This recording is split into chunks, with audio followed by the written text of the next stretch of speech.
What's happening, Gaming Outsiders? On episode 390, Zack, CB, and I share how we and the community manage our busy schedules to be able to play the games we love.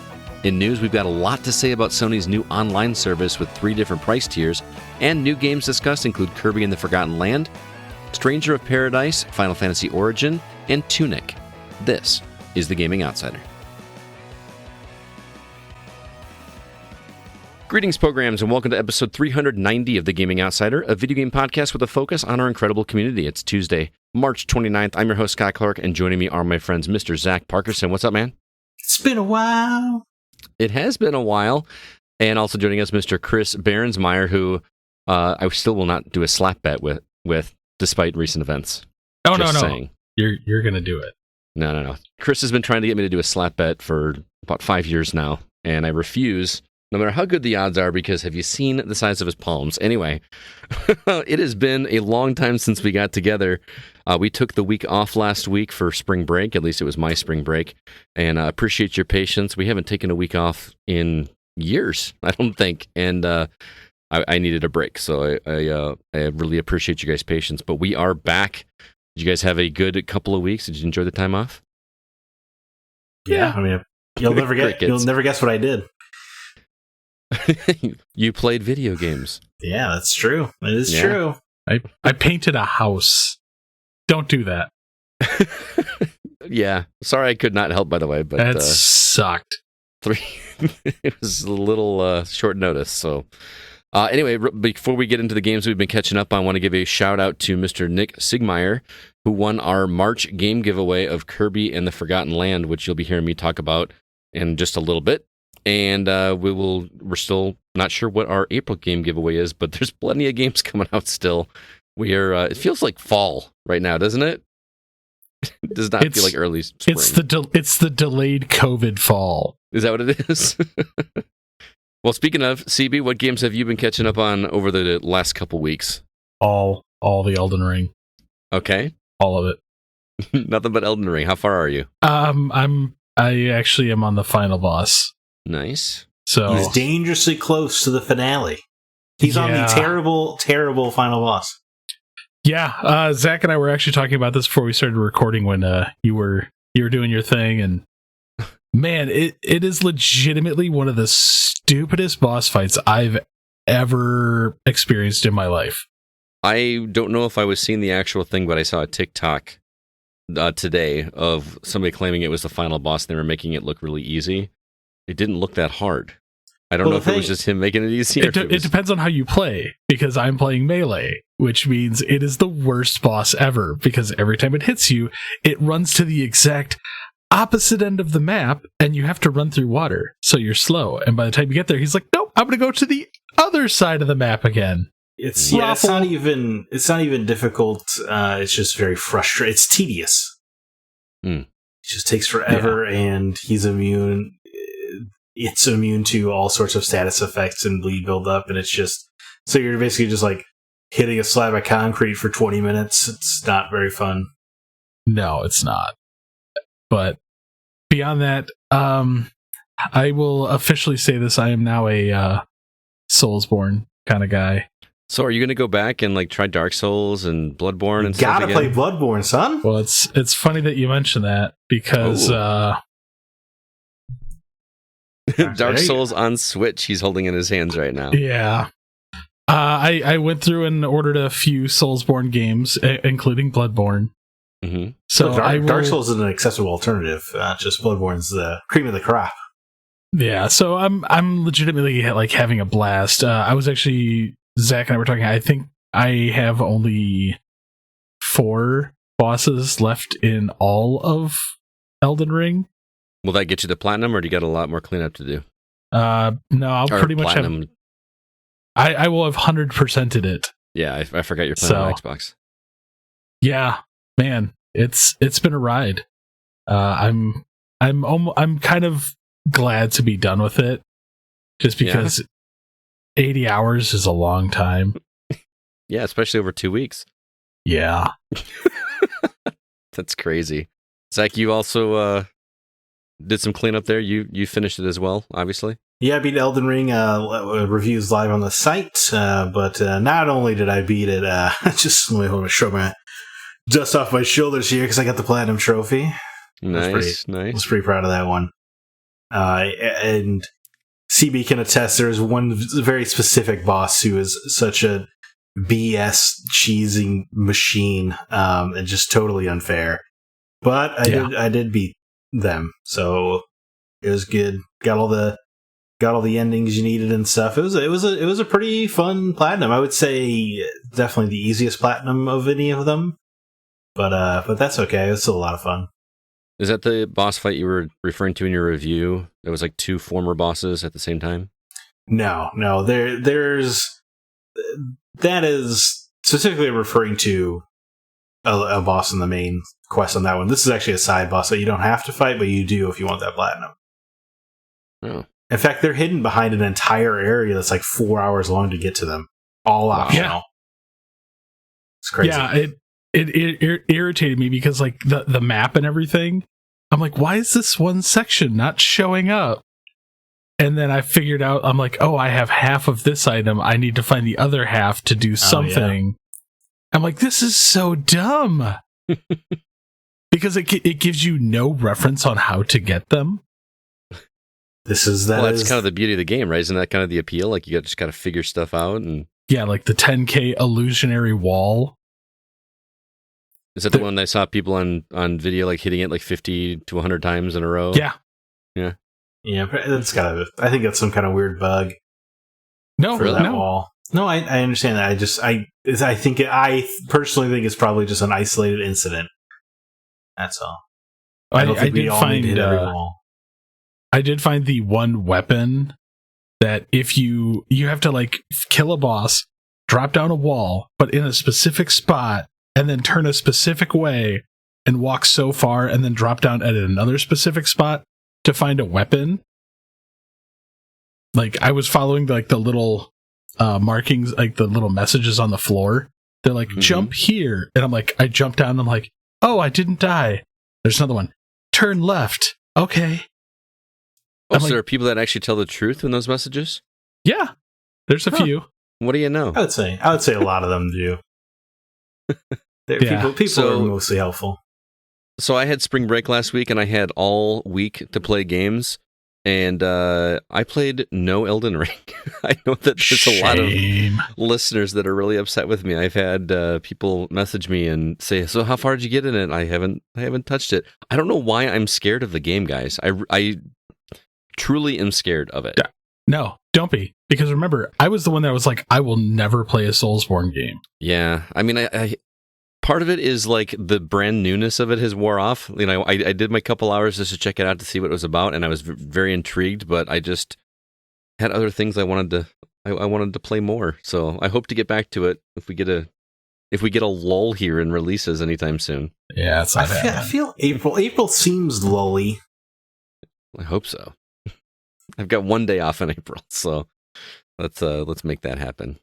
Anyway, anything else you've been playing, Zach, besides Elden Ring? I also, because of the lull, and you're right, I'm probably forgetting like some major release in April or something, but I decided to jump into a game for me and finally boot up my Final Fantasy X HD remaster. Oh, okay. Because I played on PlayStation, I assume? Yes. The PS4 version or whatever. Because I played it when it came out, which I think I would have been 11. But I remember I didn't. But I remember I didn't beat it. So now I want to go through it, and I think it's a great deal of fun. I don't know why my memory kind of wrote off Final Fantasy X, but it's got some cool stuff going on. It's because you can switch out your party members like at any time or whatever, and certain enemies you want like Waka because he can throw his ball. His blitz ball at flying enemies, so he like does the extra damage there. So like it's worth constantly keeping all of your party members in rotation. I think it's a lot of fun, and I remember finding Tidus to be pretty annoying when I played it, but his attitude, I guess, is totally warranted within the context of the story. So I'm enjoying it quite a bit, and the infamous laughing scene is actually incredibly great in context and quite charming. I just want to put that out there for the record. So I need to check that one out. I've got the X and X2 remaster as well. I've heard X2 is a mixed bag. Like my buddy when I was growing up, when it came out, he said it's just like you just change clothes like a Barbie doll. And I never touch it because it just sounded awful to me. But then I hear people say that it's a really great story, and that's a totally reductive way to address an incredibly complex job system. But I imagine that's exactly what it is. But I was like 19 or 20, man, when that game came out. So old. Yeah, that's on my list of Final Fantasy games that I would like to go back at some point and play. Yeah, I think I want to go to the grave having beaten every mainline Final Fantasy game. Man, there's so many. How many do you have left? There's roughly 15, though. I think all of the pixelated ones. I have not. 1 through 6? Yeah, 1 through 6. And then I need to beat 10, I think. Wait, you finished 6? I thought... No, I need to beat... You were playing for the first time. Yeah, no, I did. I have not beaten 6. I'm sorry. If I said that, okay. I misspoke. No, I need to complete 6 more Final Fantasy games. At least. Oh, gotcha. And then I think this one, and I'm not counting the MMOs, so... Yeah, it's kind of... I mean, can you beat an MMO? No. You can just keep going. FF11, I still get fresh releases for expansions. FF11. Same. It's insane. It's crazy. I think it was on PS2. It's nuts. As for me, I have been playing more Vampire Survivors, which I talked about last week, and I cannot stop playing this dang game. It is so freaking addicting. Game of the decade. I think I put this in my written review. It is the best $3 I've spent on the game in a really long time.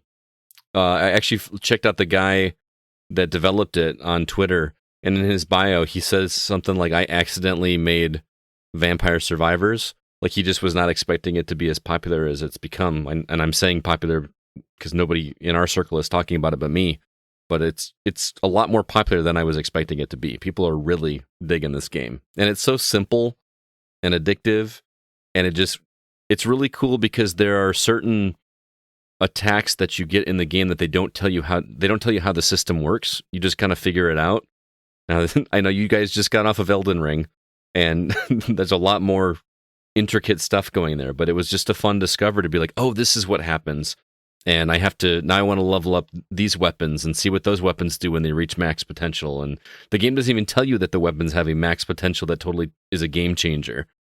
It's a very cathartic game. Well, you're just carving away at all these monsters, and there are literally hundreds of them on the screen of this at one time. Remember playing like the original Gauntlet, where you just feel like completely overwhelmed by those ghosts and stuff coming at you all the time? Imagine that multiplied by 5 or 6, and then you just all of a sudden get something that makes you just slice through them with no problem. And it's great. It's freaking great. So Vampire Survivors, I cannot recommend enough. I've purchased people copies of that game because I'm just like, just play it and try it. Just play it. Just try it. And it is on Mac. I'm playing it on Mac, so if you are a Mac-only person like me, you can still play it. As for that, I'm not going to go into too much detail, but I played through Max Payne, the original Max Payne, and about half of Max Payne 2. We're going to be talking about that on a Patreon episode, but I was pretty surprised. I don't know why it took me. They hold up pretty well. I mean, it definitely feels like a PS2 original Xbox era game in terms of clunkiness, especially with the first one. There's some stuff that I was dealing with, but again, I'll get into more detail. But I want to talk about my Friday night gaming that I've been doing. I've started playing online with 3 friends every Friday for the past several weeks. It's Christina from our team, and then CJ Moore and Joel Solinsky. We just get together and we started playing Borderlands Ultimate Edition, which we finally beat a couple weeks ago, which that game is just so much fun to me. I love that looter shooter formula for when you're playing with friends and you just want to kind of chat while you're doing it, because it's just kind of mindless and nobody really cares about the story. That's a lot of fun. We did that. We tried The Ascent. Do you guys remember The Ascent? It was one of those games that came to Game Pass as a first party title, like early on when game, like a cyberpunk isometric action game. Yeah, did not like it. I really did not like. We could not figure out or get into agree with that game. We did not last very long on it. So I know some people liked it a lot better than I did, but it just did not click with me or my group. So we tried Sea of Thieves instead, and I have not played Sea of Thieves since it launched on day one. I think I actually played with Joel on day one for, I don't know, 2 or 3 hours. And I always thought it was a pretty cool concept and just didn't go very far. And now it's in like season 6 or something. So I had it was like a 90 gig download to be able to get this game on there.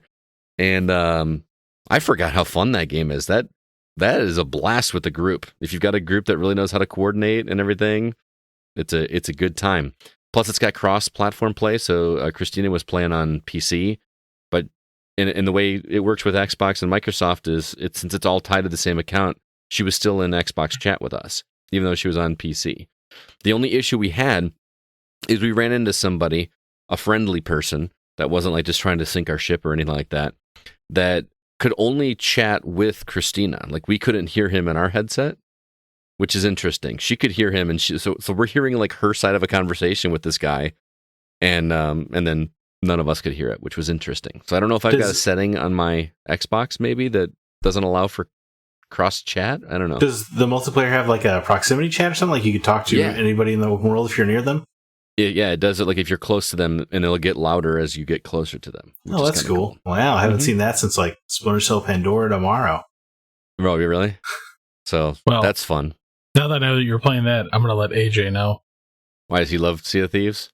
Oh, no. Him and Skylar and Logan are looking for a fourth? No. They've been rolling around griefing people. Oh. That's not cool. I don't like that. I don't know. We hit this really cool mission where, like, we're heading for something, and we got distracted by an island we saw in the distance that looked like it had haunted ships like floating around it. So we said, let's go see what that is. We go in there and we fight all of these like ghosts and take out all these ghosts, and it was tough, and it took us a while to get there. And then we got all this treasure, and we developed a system to get it loaded onto the ship quickly. Like there's a harpoon on the boat, and so we had like a assembly line where I was bringing in treasure outside in the door, just in the specific spot that CJ could harpoon it and bring it onto the boat. So it took us like half the time to load the boat and take everything back, and we got it all back safely, which was really cool. So I don't know how long I'll stick with it, but that's a game I appreciate so much. I just wish I wish I had more time to devote to it, because people really get into. It's fun. It is fun. I don't know, just like it really takes teamwork to, navigate the map and the sails, and it's just really a clever game. So anyway, the last thing I tried is Joel and I wanted to play something, but the other two had fallen out and weren't available. And I learned that Joel has never played a Gears of War game ever. And it was a huge hole in his catalog, so we decided to fire up Gears of War Ultimate Edition on Xbox Series X. And boy, that game looks... I've played through the Ultimate Edition, but it just still blows me away how good that game looks. It looks as good as I remember it looking when it was new on 360. You know what I mean? Over 10 years ago. Yeah. Blew all of our minds back then. It did. And you go back and play it on the original platform, and it just doesn't look the same, but it looks really solid. And we played through the first 3 acts. There's 5 acts in the game. And Joel is liking this game so much that he is dreaming about it. He says that he's been dreaming about Gears of War. So we got to go finish those last 2 chapters, and he wants to go through and play the others as well. So I haven't played Gears 2 outside of co-op since launch. Like, I beat that like the weekend it came out, and I don't think I ever played the campaign again. So I'm really looking forward to going back and replaying that in 3 and just knowing what's coming ahead. And Joel's probably listening, so you can't say any spoilers about it. But just knowing what's happening story-wise and things like that is really cool. Here's what's really interesting is Joel, and I hope this doesn't embarrass him, but he has trouble with motion sickness. Like when we played Sea of Thieves, you'd think that he couldn't play a game like Sea of Thieves. But they actually have a setting on Sea of Thieves where you can turn off the waves so that like the boat doesn't move with the waves. And he says that he can play that perfectly fine. But he was worried about the roadie run on Gears of War. So the first time he tried it, he said he started sweating like immediately, and you can't turn it off in Gears of War, unfortunately. So thankfully, he's actually doing okay. He just doesn't roadie run as much, so it takes a little bit longer sometimes when we're running through there, but he still powers through. So I just forgot how much fun chainsawing Locust is, and remember the opening cinematic for 2? Like that, I'm looking forward to seeing that again. Like, I don't want to ruin it for anybody. I know this is like a 10, 12-year-old game, but the opening of Gears 2 and the section in Gears 2 where you're like, oh, this is what we're doing right now is pretty awesome. So, yeah. Pretty great trilogy, man. It really is. You didn't like 4 and 5? No, I liked them both, but the OG trilogy is good. Mm-hmm. Trilogy's great, yeah. It is. It's just so fun and so satisfying. So, anyway, as you can see, I played a lot of games over spring break, so I apologize it took so long to talk about that, but I had a lot to mention. So let's go ahead now and jump into the week's news.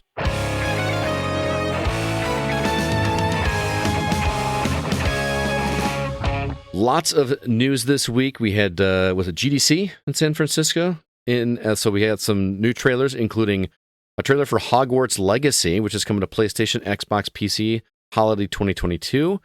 We got a trailer for Godfall Ultimate Edition, which is coming to Xbox and Steam on April 7th. Ghostbusters Spirits Unleashed, which is a 4v1 game in the vein of like Friday the 13th or those types of games, coming to PC, Xbox, and PlayStation Q4 2022. Lego Brick Tales, not a whole lot of info on that one yet, but it was an interesting trailer. And fans of Rocket League will probably be excited about Turbo Golf Racing on Xbox and PC with a date to be determined. Yes, it's Rocket League Golf. Like, if you haven't seen the trailer, that's pretty much what it is. Also, CD Projekt Red announced a new game in the Witcher saga. Suicide Squad Kill the Justice League has been officially delayed until spring 2023, as has Breath of the Wild 2. I don't think anybody's surprised there.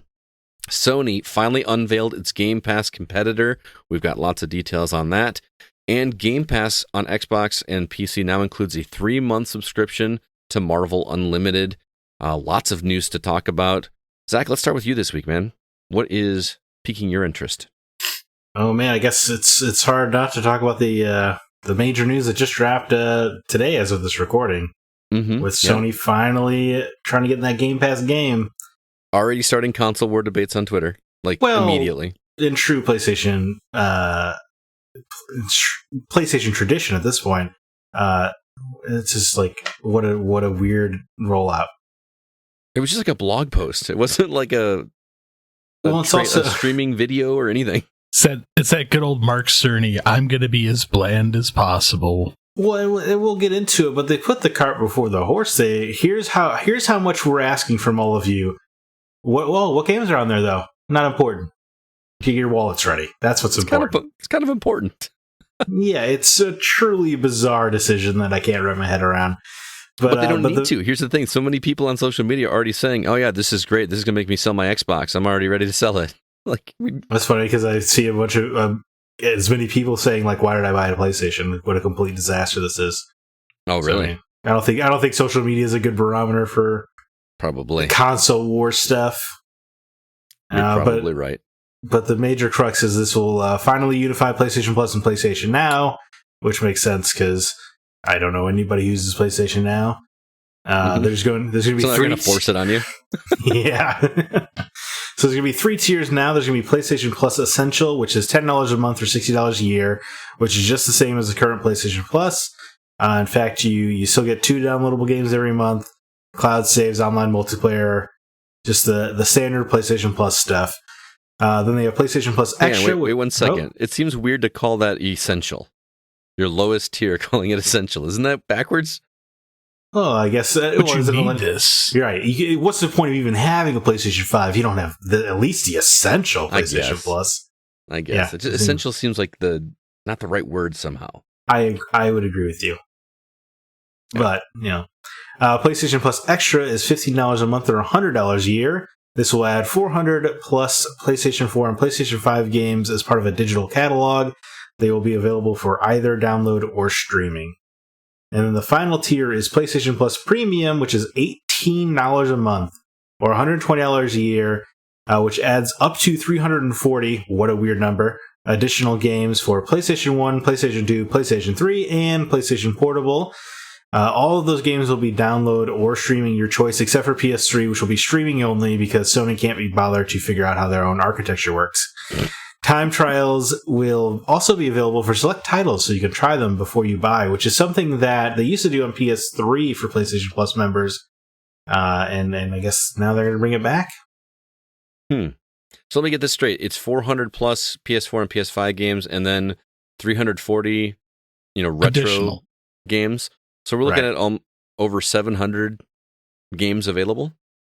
That is the claim. Absolutely. Where's the Vita games, bro? I mean, that's a selling point, right? The 700 games? No. The PSP games. Well, the PSP games, yes, but where's the Vita games? Oh, I see what you're saying. I think the Vita, you run into rear touchpad issues. Yeah. Touchscreen stuff and the. But you're right. Part of that whole Sony Ben situation when that guy left and didn't sign his NDA or whatever, they had a complete done and ready to ship version of Uncharted and Golden Abyss, the Vita game, ready to ship to PS4, and then Sony canceled it after they finished it. I did not know that. Isn't that bizarre? Why? Why would you cancel that? Who knows anymore with these people? I mean, wouldn't a couple months ago been a prime time to just release that? Or what a great thing. Make it exclusive to the PlayStation Plus premium tier. Yeah. Yeah. So. And you say the rear touchpad, but remember, there is the touchpad on the PS5 controller. Right, yeah, but so they had a front touchscreen and a back touchpad on the Vita. No, I understand. I think it would take more work than we are thinking. Especially for all the launch ones that you would want to play where they had to use every gimmick would be hard to hoard. Yeah. I mean, again, CB, they can't figure out how to make PS3 games run on a console. I know. I'm just... It's I will admit I'm openly interested, but again, the fact that not knowing any games for this... Yes. Well, you have all these games. You just can't play them on your PS5. But that's not important, Scott. The ridiculous part is that they didn't tell you any of the games, except for they did tell you no day one releases. Right. So they're like, it's $18 a month. You can't play new games. No, I will not tell you what you can play, but I will tell you this. You can't use a disc you own, so you better get on this. What a terrible rollout. Yeah, that just seems awkward. Now, everybody is calling this thing, the answer to Game Pass. And in Sony's defense, I don't feel like they've ever said that this was going to be their answer to Game Pass. Jim Ryan directly said that. He did? Yeah. Yes. Earlier this year, He said we will have our answer to Game Pass coming later this year. Oh, well, shut my mouth. I missed that. Exact quote, man. It was that or the competitor. Okay, well, I hesitate to say what I'm about to say then because I know we come across as Xbox fans here more than anything. Which is I want to clarify, I've only played PlayStation these past 2 weeks we haven't recorded. Right. I'm all about PlayStation, which is why it's frustrating when they do things like this. I mean, CB, you said you were interested. I find very little interest in doing this. I find interest in doing this for maybe a month or two just to pick around with some of the old games that I haven't played in forever, or ones that I've missed, or ones that are, too expensive to get a physical copy of. But again, well, here's the thing. I can't even use yours because I can't play your physical copies in my PS5 because you can't play anything backwards compatible on a PS5. Yeah. So this is Sony saying if you want to play those games, now you still can't use a disc even if you pay, right? Or can you? No, you can't. You can't use your discs. This is not a backwards compatible answer. This is Sony still just being Sony. And like I said, I'm interested because even though, yes, I am heavily rooted in the Xbox architecture. Mm-hmm. I've owned every PlayStation since PS1. I've played many games on PlayStation. Same. I dropped everything and played Horizon. That's true. And so, yes, when the games that come out on PlayStation come out that I really want to play, I will drop everything on Xbox and play them. Mm-hmm. So I did that with the Horizon as well. I'm kind of, like I said, I'm excited for this, but I'm just like, man, 400 PS4 and PS5 games. So there's 15 PS5 games and a bunch of PS4 games, and it's all going to be like the thing that worries me is they're all going to be like really bad titles. Well, and you know how marketing numbers work, right? So it's like they're counting every game that's on PS4 and PS5. They're counting twice, definitely. Probably. Well, Yeah. and to be devil's advocate too, I know that Game Pass touts 100 plus games all the time. There are some really great games on Game Pass, but there are some that I'm probably never going to play as well. You know what I mean? So the argument of 100 games versus 740 or even 400 at the middle tier, there are more games, but the thing that PlayStation is lacking, like you're saying, is day one. To me, that is what is attracting people to Game Pass more than, those 100 plus games are the first party titles that you get to play on day one without any extra cost. Yeah, and that being said, I mean, already there's a brand new day one game coming on Game Pass this week that I'm excited for. Which one is MLB that? The Show 2022. That's this week. Oh, Yeah, that's the 31st, man. Oh, And see, if- that's a really interesting thing to say, CB, because Jim Ryan, in an interview with Game Industry Biz today, said that they can't put day one releases into a streaming platform because it would mess up the virtuous cycle of their development studios, which is like, I wonder how many hands that term went through for marketing, but they're having a first party game coming to Game Pass. Yeah, and what's even crazier is if you pay, you can play it right now because they have the Game Pass now has the early launch stuff that you can buy for like certain games. Mm-hmm. Like, oh, if you pay an extra $20, you can play it 4 days early. yeah. And I was just like, I was real tempted today. I'm like, man, I could play MLB The Show 2022. Just wait a week and you don't have to pay anything extra, man. I know, but it's the show. Yeah. It's my annual play it for a weekend and never play it again. But again, like it boggles my mind the fact that PlayStation in their own audacity, I guess, is like, no, we can't put day one things on here. And Microsoft is like, hey, watch, we're gonna put every day one thing on here. Just to do it. Now, well, I will say briefly to Sony's defense, if you look at this will probably start some console stuff. If you look at the cadence of Xbox exclusives to PlayStation exclusives, I think, especially over the last generation, it's not hard to call that PlayStation had significantly more quality. Absolutely. So I think if you look at Game Pass, they haven't started that like one exclusive a quarter from the first party studios rollout yet. So maybe if you're PlayStation, you are looking at that. I mean, they don't put their best games on there because we haven't seen their best games yet. Their studios are still working over at Xbox. Okay. So I was not sure how to interpret what he said, so that makes a little more sense now that you said it that way. But I think the proof is also in the pudding of if you look at Forza, the last Forza versus the last Gran Turismo, which one still gets talked about?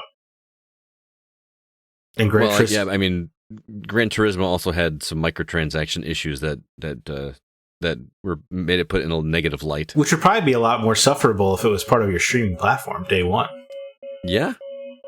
That's a really good point. Yep. Yeah, so overall, I don't know, like the $120 a year, depending on what the 340 retro games are, might be worth it if it's like, especially with no one can stop Mr. Domino. Or just the way the used game market has gotten completely out of hand. So if you can get those more obscure PS1 games, you get Legend of Legaia on here or whatever, I think, or Mega Man Legends or something. Oh, you're really stretching now. That would go a long way, but I have a feeling it'll probably be like, hey, you guys like Crash Bandicoot? Hey, if you haven't played Final Fantasy VII 16 different ways in the past year, we have it here. Like, I wonder if they could even put Crash Bandicoot on there now. Oh, darn anything. yeah, Yeah, because Activision. Yeah. Oof, that's rough. Oh, dude, that's man, hilarious. Here's our PS1 library completely bereft of Crash Bandicoot and Spyro, the two mascots of the platform. Oh, that's brutal. They need to. Microsoft needs to make that commercial. Remember that commercial from the 90s where Crash Bandicoot came out and, like, with a megaphone in front of Nintendo headquarters saying, you know, whatever? Could you imagine if they like made a version of that with the Crash Bandicoot mascot? There's a world where PlayStation mascots Crash and Spyro are on Game Pass and not PlayStation Plus Premium. That's hilarious. Yeah, like hilarious. Microsoft just keeps gutting those old ones where they're like, yeah, guess what? You're gonna get those PlayStation 1 titles, just not the games you're gonna want. It's gonna be like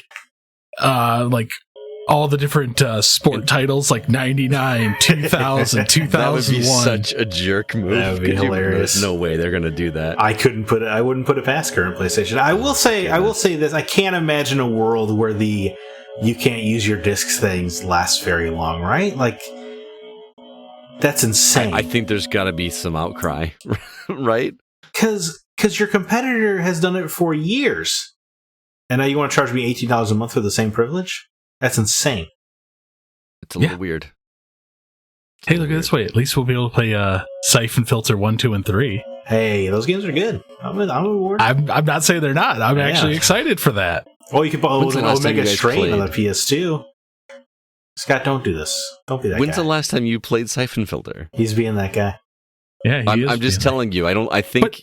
But no. What we're saying though is we have nostalgic lenses. We have the ability to, if they're on this, to actually play them. Right. If it's part of a streaming platform, you play it for 10 minutes, Siphon Filter. I just tasered that guy to death now he's on fire, and then you just move on to the next game. Right. Yeah. Is that worth $18 a month? No, but if they get Threads of Fate and Shadow Hearts, maybe.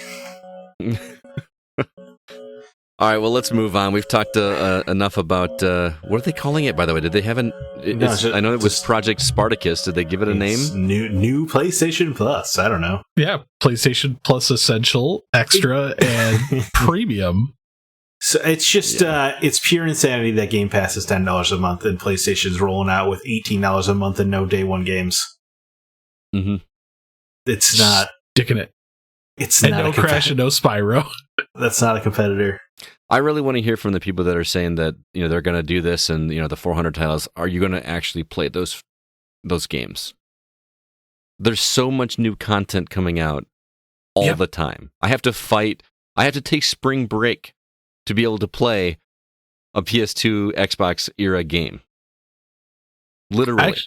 I actually think it's a good thing for Sony to be doing this because, again, those first party titles, granted they're doing like one a quarter, it's going to create extra revenue for them. Mm-hmm.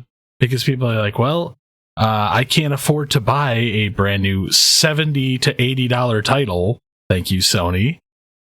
But I'll chip in $20 a month. Yeah. Anyway. Sony does still like to tack on that extra $10. Moving on, CB, what story would you like to talk about? Well, since we just talked about PlayStation Plus, whatever we're going to name it this month, we'll talk about Game Pass for a second. Okay. 3-month subscription to Marvel Unlimited. Mm-hmm. Like, Game Pass is really pushing we're just going to throw everything in the world at you. Well, I thought, just briefly, for sure they would do some kind of like $20 a month PlayStation Plus that came with Crunchyroll now that Sony owns all of that. Mm-hmm. Okay, that felt like a smart cross-marketing move, but nope, I guess Game Pass is the only one who does cross-marketing as well. Yeah. It'll be, I hope it doesn't I hope I have to sign up and that starts my 3 months. I hope I'm not going to miss out on it or anything. You know what I mean? So have you never subscribed before, Scott? Never. Then it's new for you. But they'll probably do the thing where here, plug in your credit card so we can charge you automatically at the end of 3 months. Well, considering I control the Game Pass account, I think you'll be okay. Oh, okay. But Yeah, 29,000 comics available digitally, phones, tablets, all that joy. You can do that in three months. Oof. Bro, that's a lot. Like, I've had Marvel Unlimited for a while. That's a lot of comics. I was totally being funny. I know. But only for new subscribers, so I'll have to use a different login for that. Oh, gotcha. Okay. I'm not worried about it then. I just need to sign up for it and just do a month and get a list of places to start from you and Zack. Yeah. They actually do recommendations based upon what you read. It is kind of nice. Okay. But not only that, you can also get a free subscription to Paramount Plus, so you can watch Halo. And if I'm not mistaken, you can actually pull up Paramount Plus on your PlayStation and watch Halo on your PlayStation. Yeah, you can. Because but you got to do it, right? You just got to kind of do it. Because I may have done that already. Did you? well, the PS5 is in the bedroom because I don't play it on it as much, and the wife likes to use it for streaming and everything. So I was like, "Oh, Paramount Plus," because she was watching some other show on there. I think like something like Yellowstone or something like that. Yellowstone. It sounded like you said Yellowstoner. Yellowstoner. So she's been watching stuff on that, and I was like, "Ooh, maybe I'll watch Halo tonight on there." Yeah. Have you guys watched Halo? Not yet. It's I'm gonna watch it soon. So I know they do the thing I didn't want them to do. So now I'm like, should I even bother at all? You should. Yeah. Even though the showrunner was like, no, I hate the video games. We didn't look at the video games. Screw the video games. I didn't know he said that because the video game references in terms of look, feel, sound is solid. And they're taking the story in a different direction. It's almost like different lore. And they're doing a really interesting thing with it. They've already called it, I think it's the Silver Timeline, so it's not the... Right. It's like the Star Trek reboots kind of thing. Yeah. Okay. I'm okay with it. I'm really enjoying it. It's weird the showrunner said, we didn't look at the video games once. I refuse to be held back by the video games. That's a weird thing to say, right? Yeah. It's a weird thing to say, especially, I didn't know he said that, and having watched it, I do not believe him. I feel like that was a red herring or something, because... Some kind of weird measuring just move. make it drama. Yeah, maybe that's it. Stir up some controversial headlines. Pretty much. I just find it interesting, though, that Game Pass just keeps adding more stuff on there that essentially nobody really asked for, but let's just keep tacking it on, seeing how inflated we can make this service. Yeah. I'm here for it. Well, because at a certain point, then you start feeling dumb that you haven't signed up. Yeah, right? Yeah.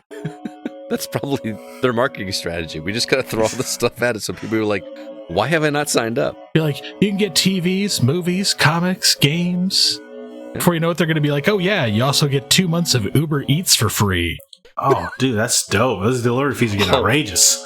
Do you remember back in the day when there was a Pizza Hut app on the Xbox 360 that you could order a pizza? Yeah. Like, that was like revolutionary at the time, that there was like food order stuff. This is way before we had, and apps on our phones and everything. But there was like, I remember ordering a pizza from my Xbox going, I never have to leave the couch again.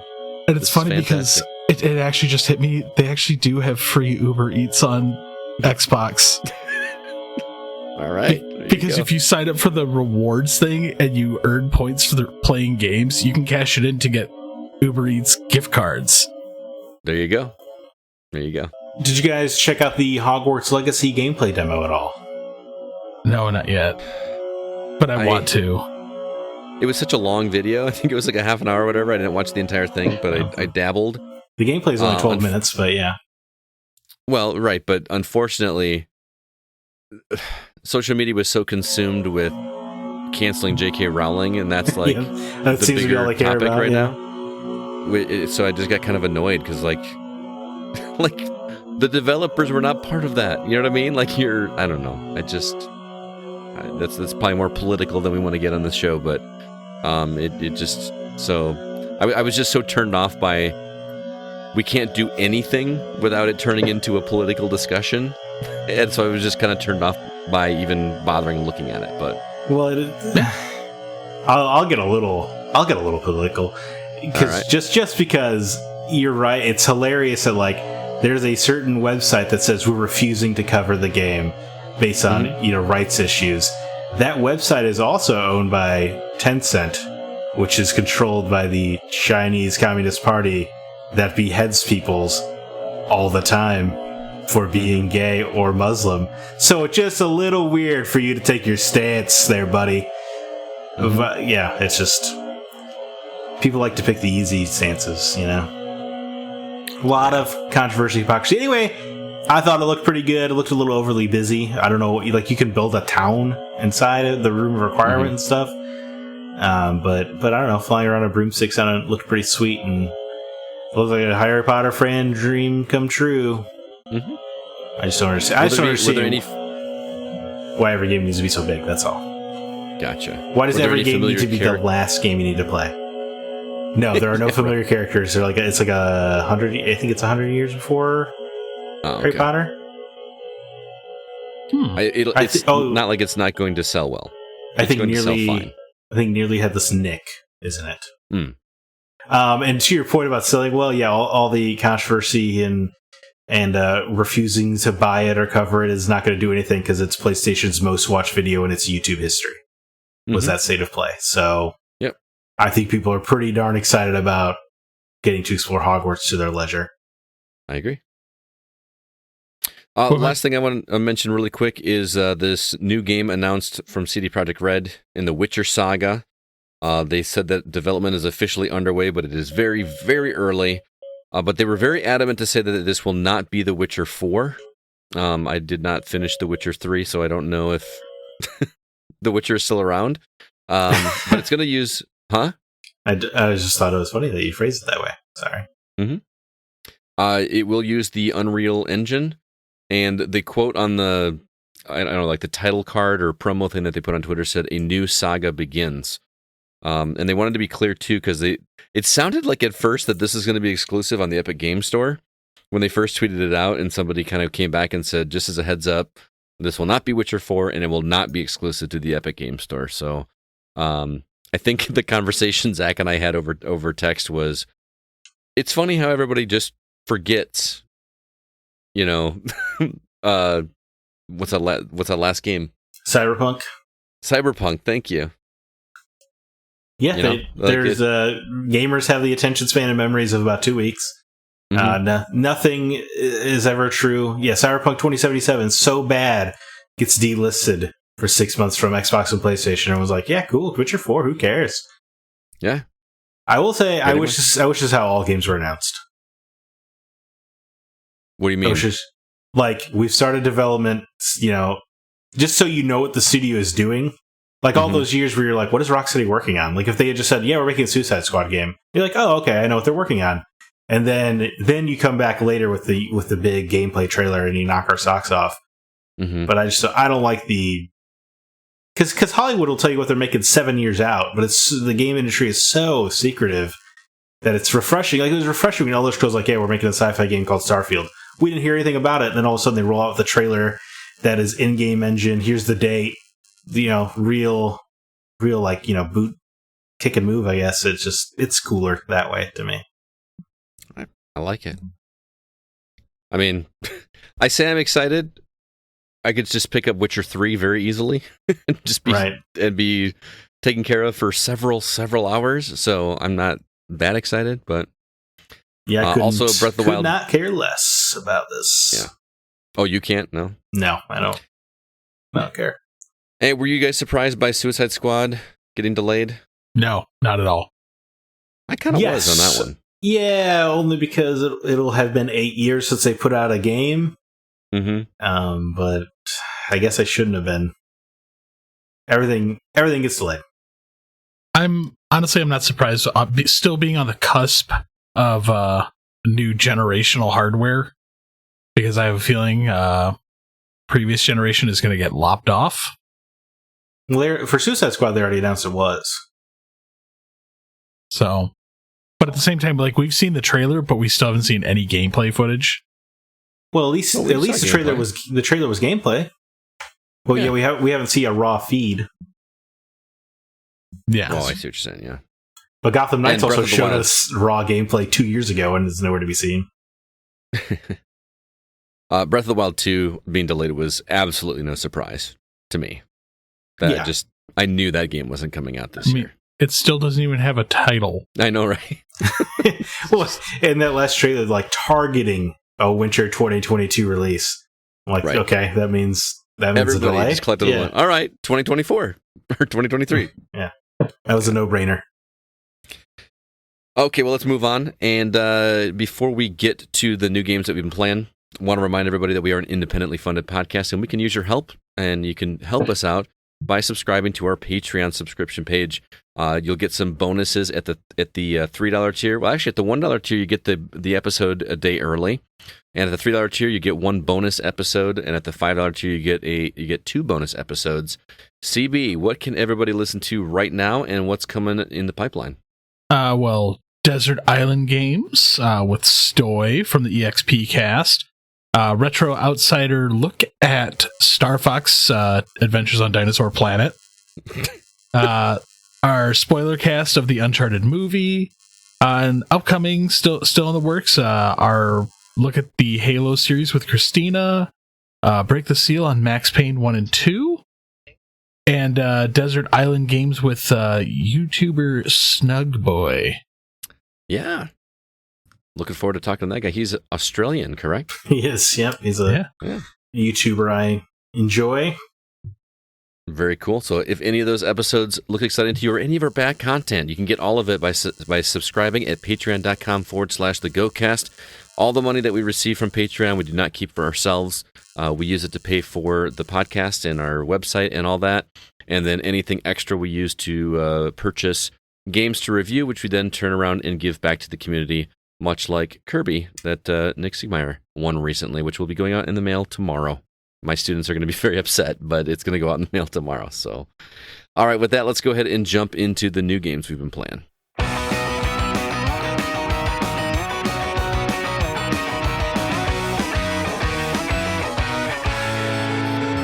All right, Zach, you said April was lightening up, but this is the last week of March. Are we looking okay, or no? I think I'm looking okay. I don't know about you guys, but so Crusader Kings 3 comes to PS5 and Xbox Series consoles March 29th. WRC 10 racing game comes to Nintendo Switch March 29th. Akai, a Japanese it's like feudal Japan horror game, coming to PS5, PS4, Switch, and PC March 29th. And Nightmare, another psychological horror game, coming to PS5 and PS4 March 29th. Agent Intercept is straight up Spy Hunter, but like an indie studio. I think it looks pretty fun. Coming to PS5, PS4, Xbox Series consoles, Xbox One, and Switch March 30th. Aerial Knights Never Yield, which is an endless runner that I think debuted on Game Pass, but it's now coming to iOS and Android March 30th.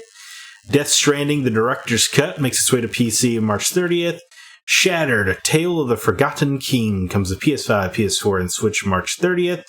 Gotta be PSVR's Last Gasp, Moss Book 2, coming to the unit March 31st.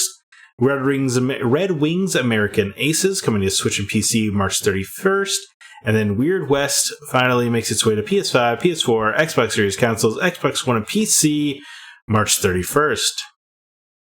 Are any of these exciting to y'all? CB go first. I mean,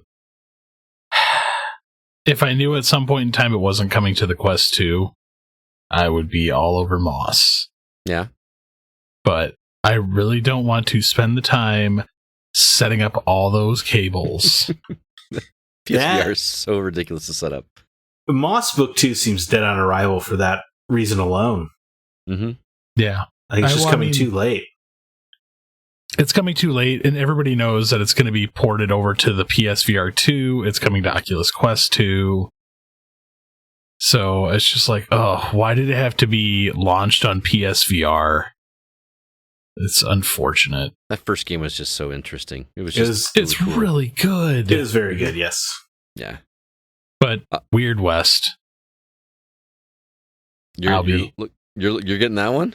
Yeah. All right. Why are you so surprised, Scott? That didn't seem like one that he was going to be all over. I shouldn't be surprised. I play anything, man. I know you do. That's true. For me, Agent Intercept. I love me some Spy Hunter. I may have to pick that one up just to see what it's about. I'm a little worried because it was a phone game first, so it's not going to be real in depth. So I don't know about the price tag, but there is we'll see. Absolutely nothing about Spy Hunter that could not be a phone game.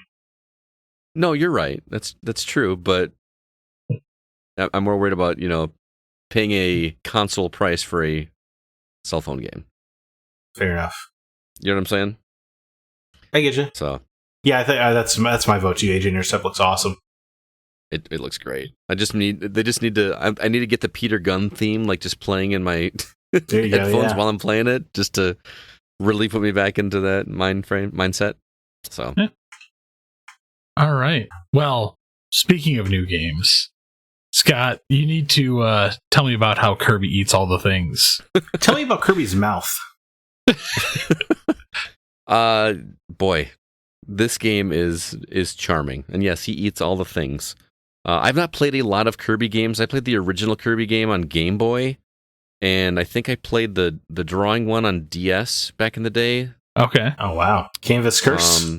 Canvas Curse, and I played a little bit of the one on Nintendo. And what was the one that Epic Yarn? Aren't they all on Nintendo? I'm sorry, NES. Right? Okay. To me, Nintendo is NES. And Epic Yarn. So I'm not I don't know a ton about Kirby, other than he sucks up stuff and turns into them. He's pink. He floats and he eats things. Right. That's all you need to know.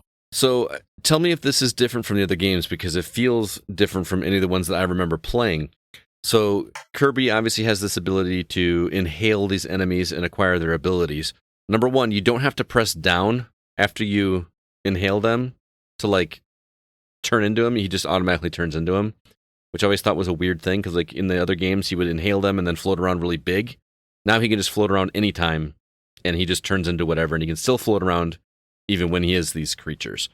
But they've added this mouthful mode, which I know the internet is having a lot of fun with for all the wrong reasons. But even while you have said, the sword guy that you've got his sword, or the guy that you can throw the boomerangs or whatever, you can also inhale the car or the cone or the vending machine that shoots up cans of pop. So you kind of have two abilities at the same time. Okay. You can't really use the original ability. The second ability supersedes it until you spit it out, and then you still have the original ability again.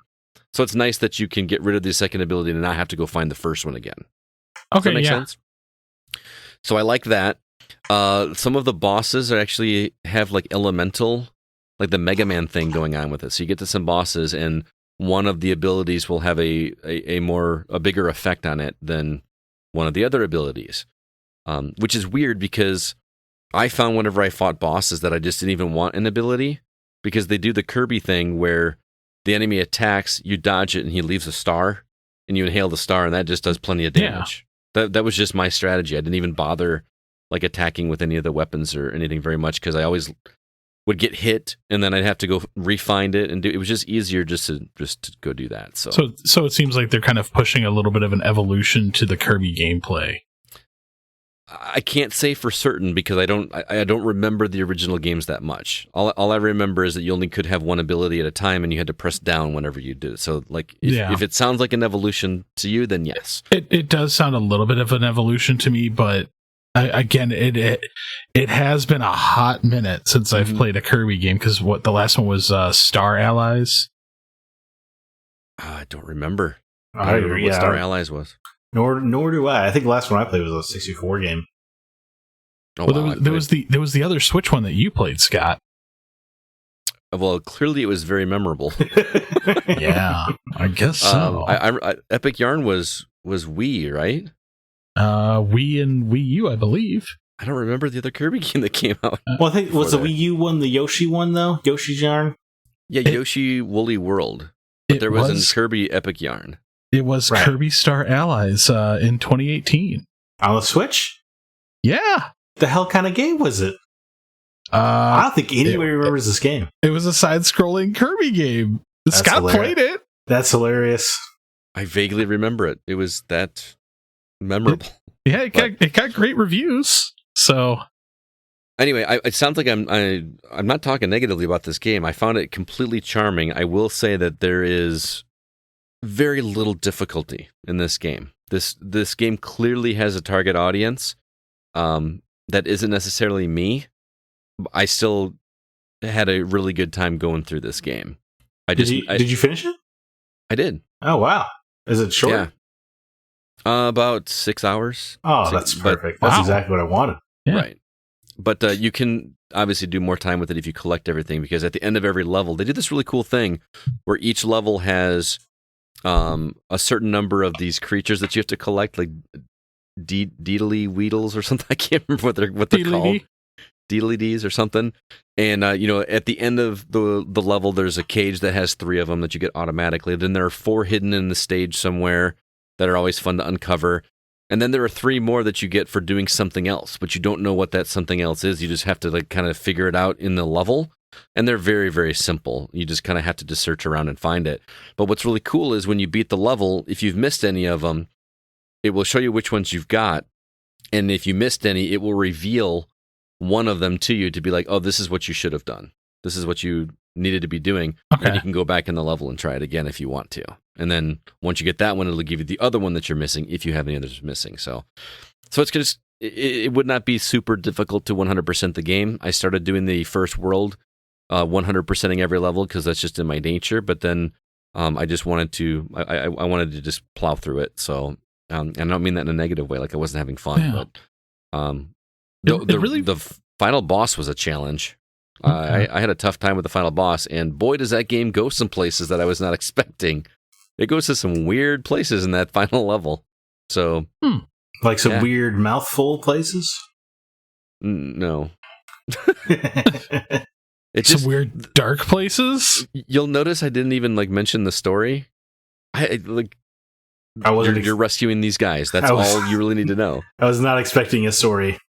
But then, in the final level of the game, all of a sudden there's a narrative. There's this final boss that I've never seen before, and you fight him, and then there's another final boss that has 2 forms, and it's just crazy, and it goes to this really weird place. Does Meta Knight make an appearance? There was an appearance, but it was not. Is that someone you fight in the previous games, or is that an ally? I think at one point in time he was an enemy and turned ally. Yeah, he's a I saw Kirby, but in a suit of armor. Right? Is that all it was? I mean, Meta Knight is the shape of Kirby, but he's a suit of armor. Yeah. Oh, okay.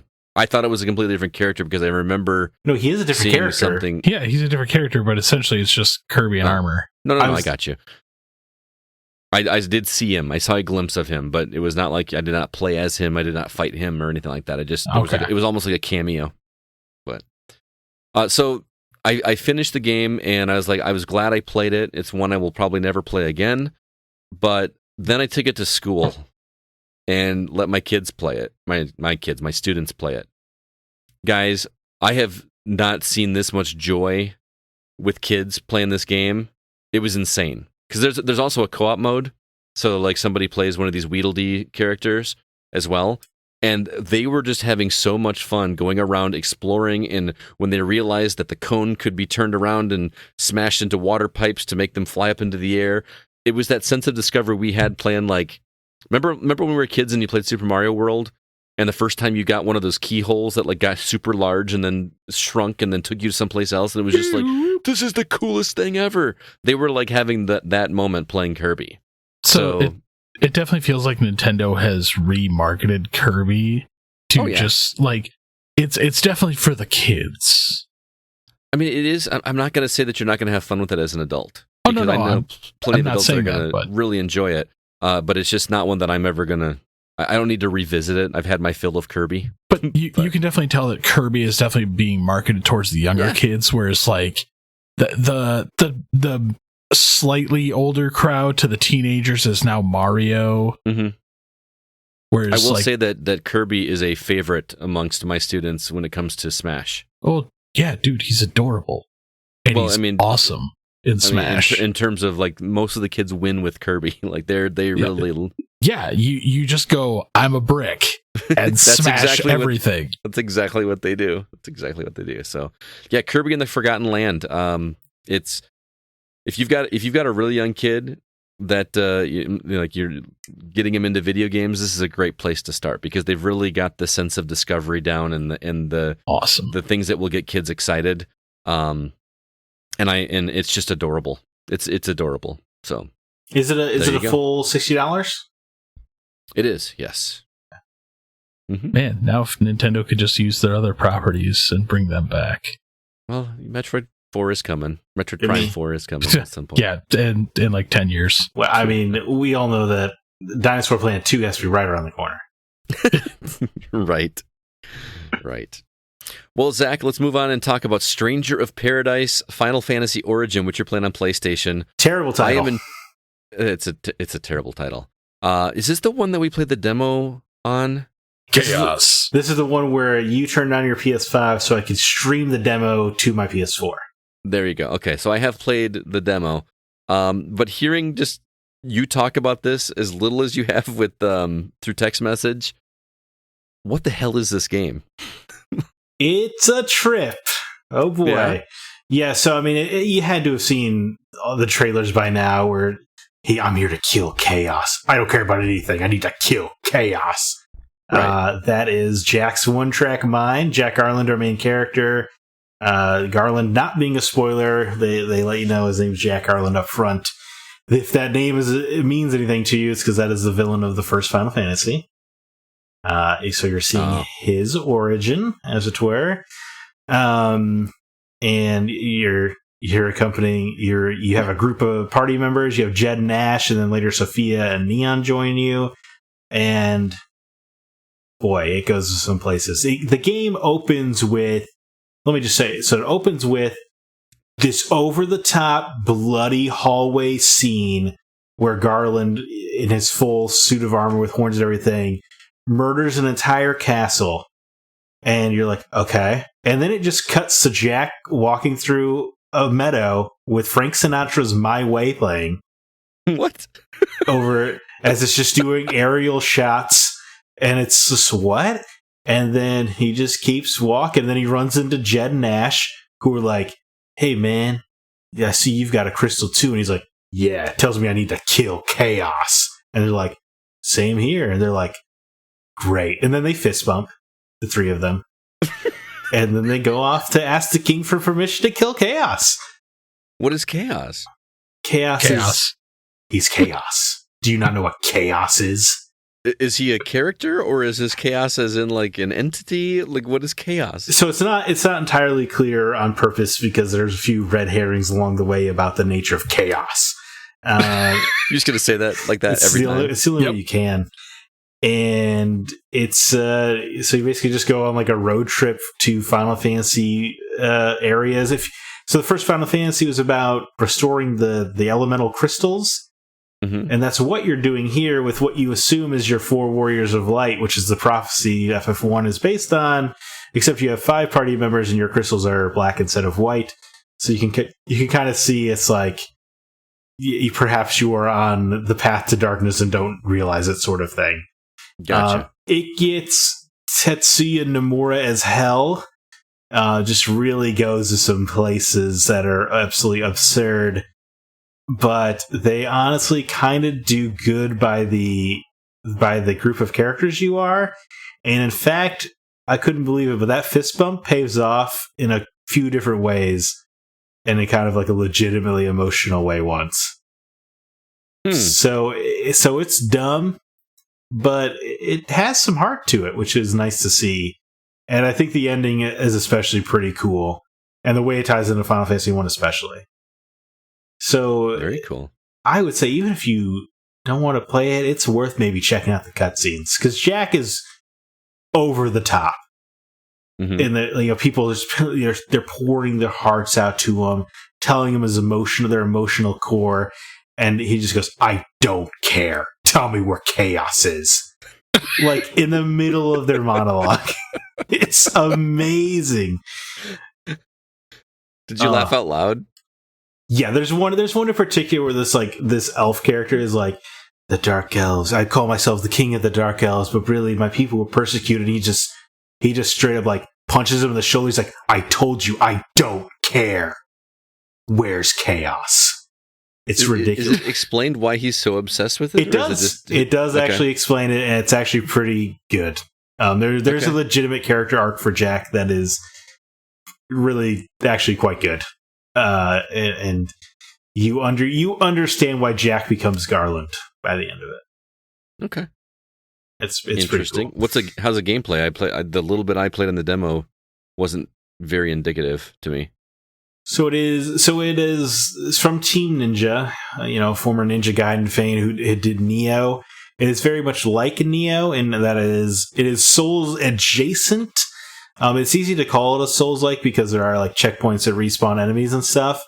But the flow of combat is so much faster and combo oriented that it's almost like a weird mixture of a Ninja Gaiden and a Souls, because enemies, if they hit you, they're taking off a third of your health bar or more. So like it's still no joke, but you're fighting a lot of groups of enemies that you wouldn't normally kind of fight, and it's all a bit faster paced. The big crux of this one is it incorporates Final Fantasy's job system.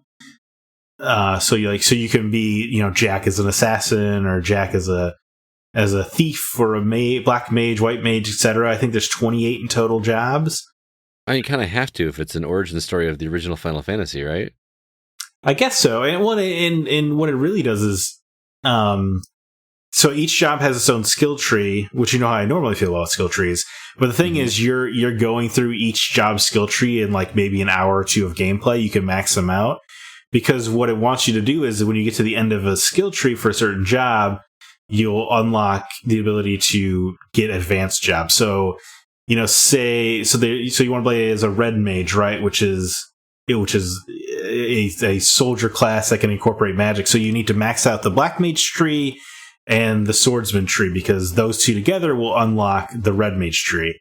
And then you might unlock the full red mage tree, which will give you part of the void knight or something like that, or the dragoon, what have you. So you're just tearing through these different jobs, and what it does is it creates this incredible kind of flow to combat and leveling up to where you're never. If you're playing as the same class for too long, you're kind of doing yourself a disservice, because by the time you get to the end of the game, you're not going to have access to those expert level jobs. Like, like the sage can use black magic and white magic and can use different kinds of weapons. So it's this end game job that really explodes the fun, I guess, by the time you get to those final bosses. But you're not going to be able to get there if you're not progressing through jobs. So you're always doing something different. You're always having to approach combat differently, because you're always a different situation, right? Because a black mage is going to have less health, right, than your swordsman class. So you need to be a little bit more careful when you're playing as them. And all of this kind of backed up by you have two party members with you at all times, and there's a button for each of them that is just like go mode, where you just send them into combat and they just start activating all their skills and stuff, and it's got a cooldown timer and whatnot. But it lets you, if you're trying to learn the new job, you kind of have them to back you up and rely on. So can you switch these jobs on the fly? Yeah. So you can carry any two with you, and you can switch between them by just pressing the triangle or Y button. So you can switch between two jobs at any point, and then at a save point, actually, I think at anywhere you can switch out a job, but I was really only doing it at the different checkpoints. I think you kind of change your load ups there, because it almost sounds like paradigm shifting from Final Fantasy 13. Yeah. It's kind of like a Devil May Cry meets paradigm shifting. Like you need to be changing these jobs a lot, especially because so you can stagger enemies, and when you do that, you can do a finishing move where you explode them into crystal, and it looks awesome. It just looks super cool, and but if you can stagger them, you get to do that, and different enemies can get staggered more easily by different magics or fast-paced attacks or heavy attacks or whatever.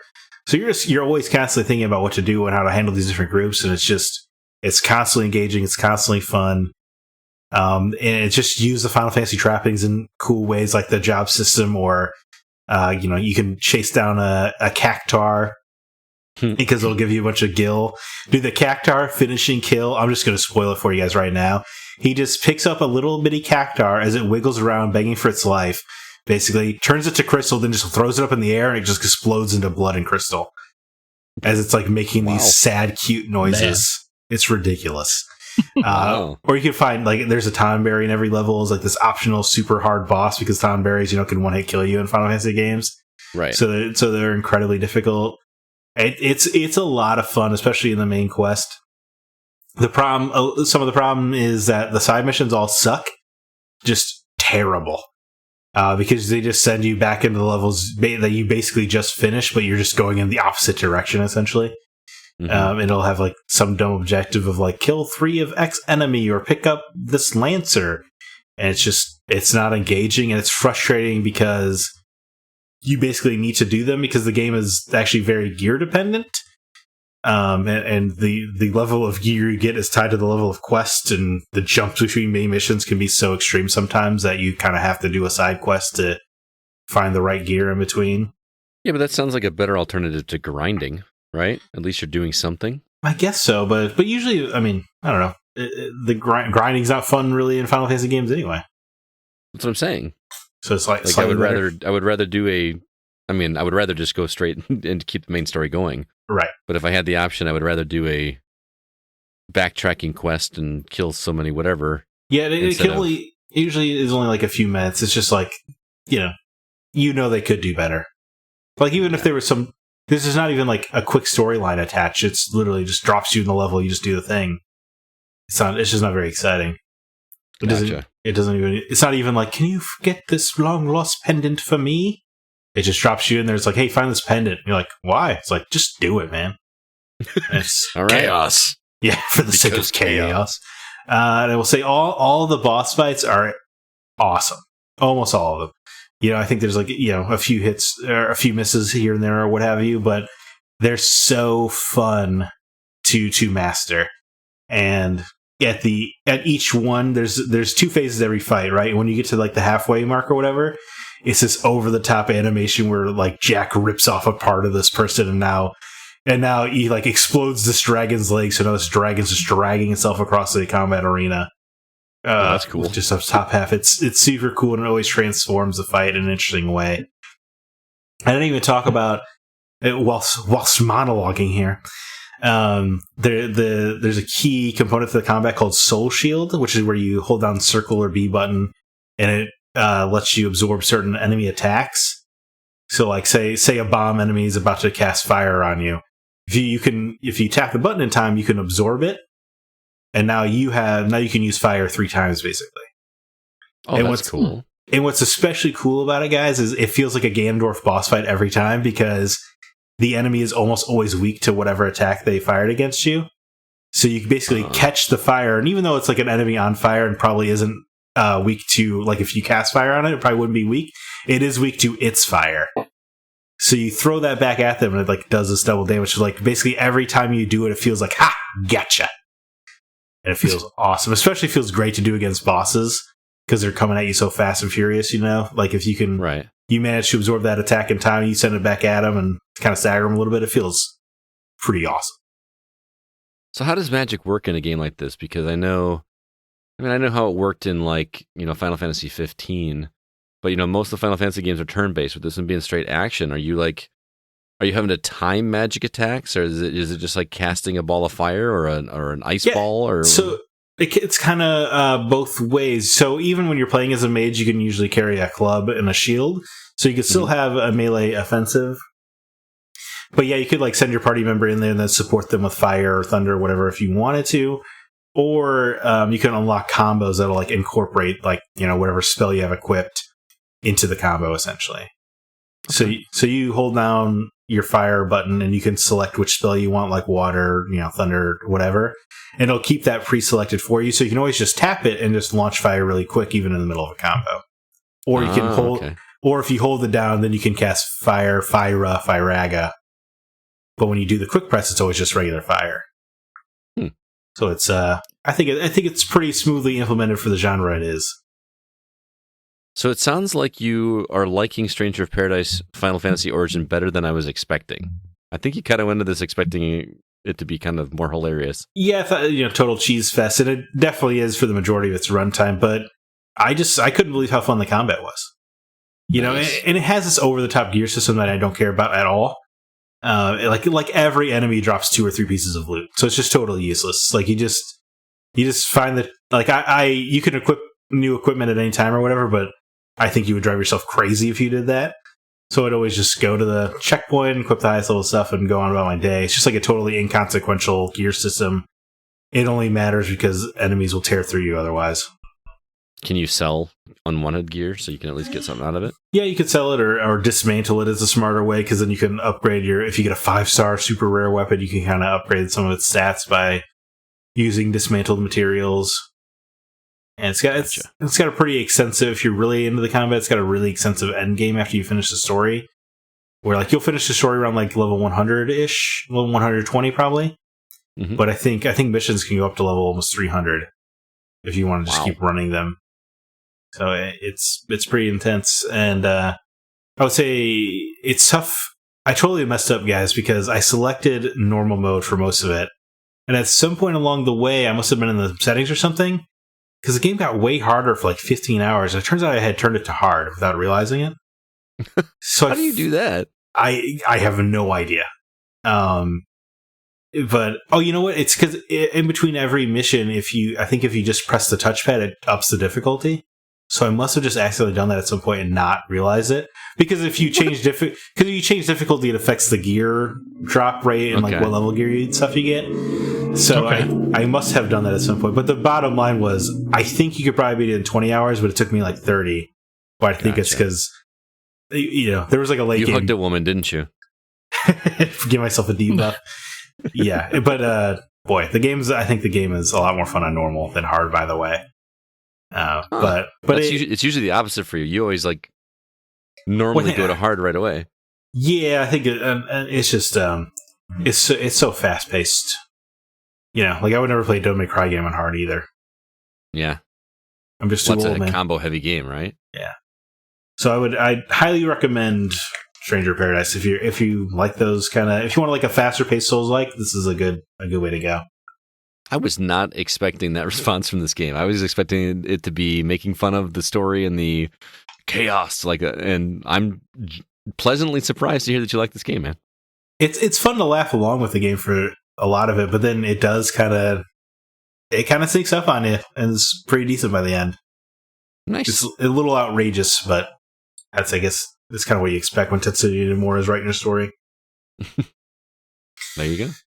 But CB, finally, the day has come. The holy day.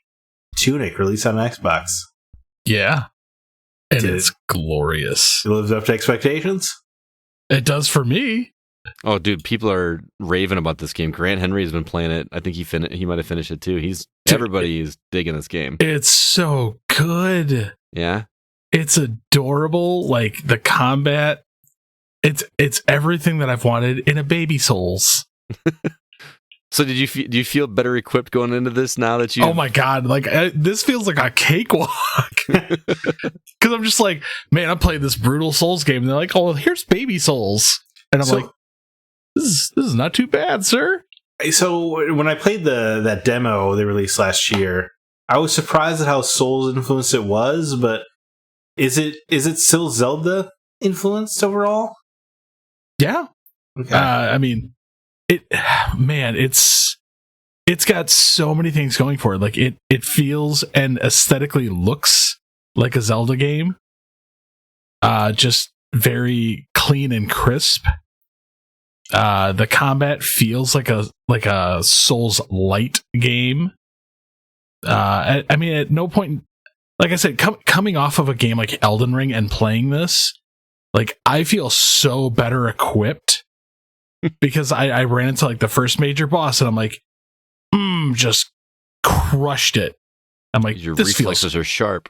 Yeah, I was like, this feels good because you start noticing like pattern recognition and you're like, oh, this is how it does because I'm trying to like stay on the outside of this boss. I'm like, learn its moveset. Okay, move in, go for the kill.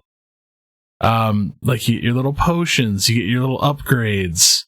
But the thing that I'm absolutely loving about this game is the exploration factor. Mm-hmm.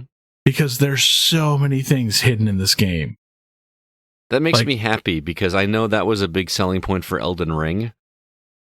And I know there was so much exploration, so much water cooler moments in that game. And to hear that they're still doing it here and you're not burnt out by that, like the exploration is still cool for you, makes me happy. That there's a few of them that came in from the demo where you're like, if you bomb this wall here, there's a secret passage. And I was like, you know what, I'll try it.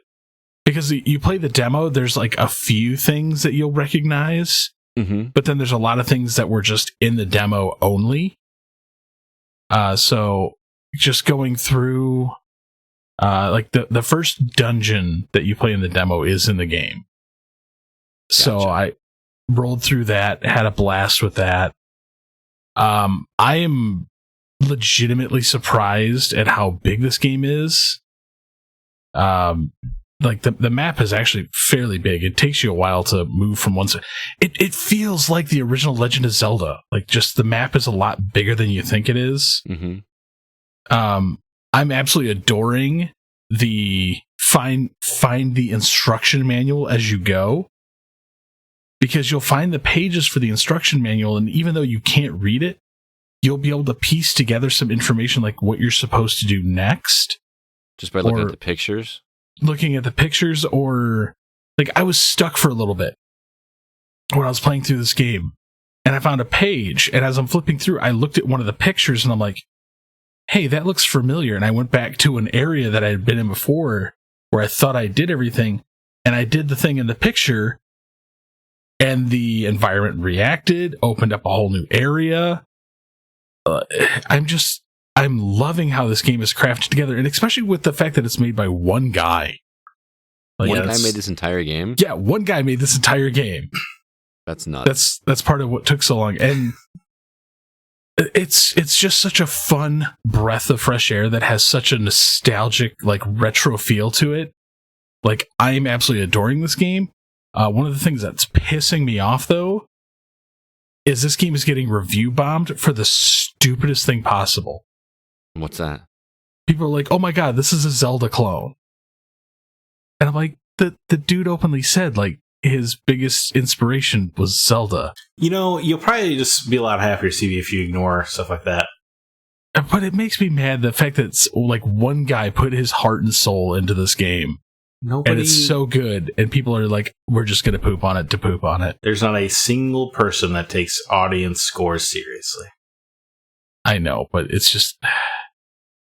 It makes me mad, though, the fact that people just can't, like, be happy. But it is Zelda, like, very puzzle heavy and like boss fights that are kind of puzzly sort of thing? Yeah.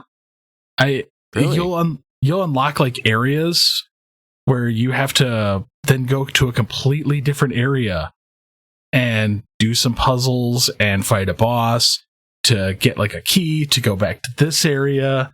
Like, it feels like Zelda mixed with, like, a gear-gated game mixed with Souls. It's had so many different things that it's pulling into, like, one new game. And the fox is just adorable. The fox is very adorable. So a man's many passions were fueled into his project. I think that's great. Yeah. I mean, again, free on Game Pass. I have to. There's no story though, right? There kind of is. Yeah. Okay. Again, because you can't read the language. Because it starts with a cutscene, and as you're, like, uncovering things, like, every time I play this game, I'm discovering something new, but it also unlocks something that has a reference to something else, like in the instruction manuals. Like, I played this game for almost 10 hours and didn't know that there was a fast travel system. Oh my god. And then you go through the fast travel system, which has a harken callback to the opening cutscene.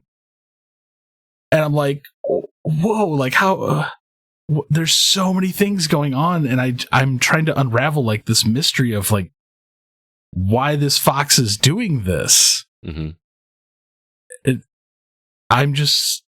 I'm blown away. Like, after 4 years of waiting, this game is everything that I've wanted it to be. and I'm utterly loving it. Awesome. Yeah, So that's it paid off. The wait was worth the wait, huh? Yeah. that is all too I often not the case. Yeah. So it's for those out there on the fence, just play it. You'll like it. I've had multiple people reach out to me and say that I needed to play Tunic as well. So Dude, this is a you game through and through. yeah. You're better at Souls games than I am. It's not like a heavy Souls game. Yeah. Like at no point in time, like I think in the almost like 12 hours I've put into this game, I've died like 3 times. Yeah, and you just finished Elden Ring. But your reflexes are much sharper than mine, and you have a lot more patience. It's not as bad as you think, man. Did you play the demo, Scott? I did, Yeah, it's and I struggled. Oh, like I say, it wasn't very difficult at all. You'll pick it up but real quick. Okay. I'll give it a shot, I promise. You better. Can't wait I for him. promise. He's going to try it out in July. Shut up. No, because I will legitimately slap him if he doesn't.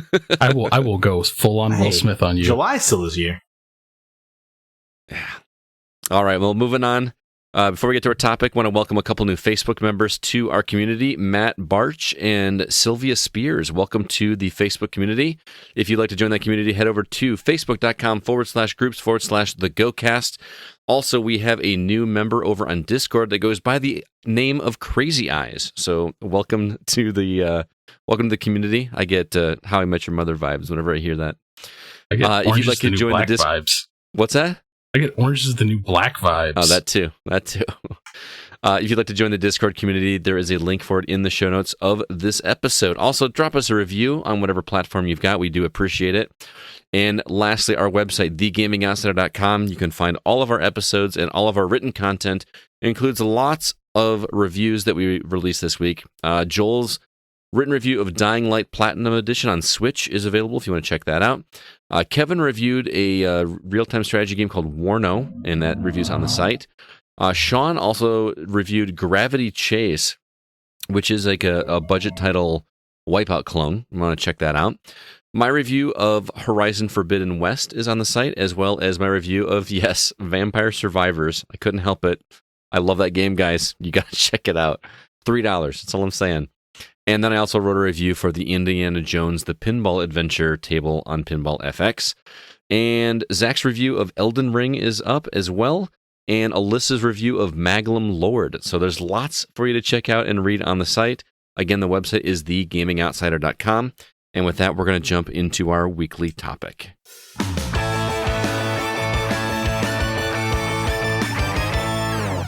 This week, we are talking about making time for games. As we get older, we get more and more responsibilities, which make it difficult, well, for some of us, to carve out as much time as we'd like to play video games. And yeah, we're just going to kind of talk about what we do to make time. How do we budget our time? What do we do? And I had to have CB on this episode because, CB. Yeah. How do you do it? What is your plan for playing games and putting in the time that you do? How are you able to do it? Well, you teach me. You create a wormhole, sacrifice a goat.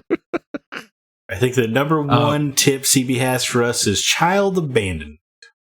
No, man. I spend lots of time with my kids. It's just I literally have a job that allows me to have all the time in the world.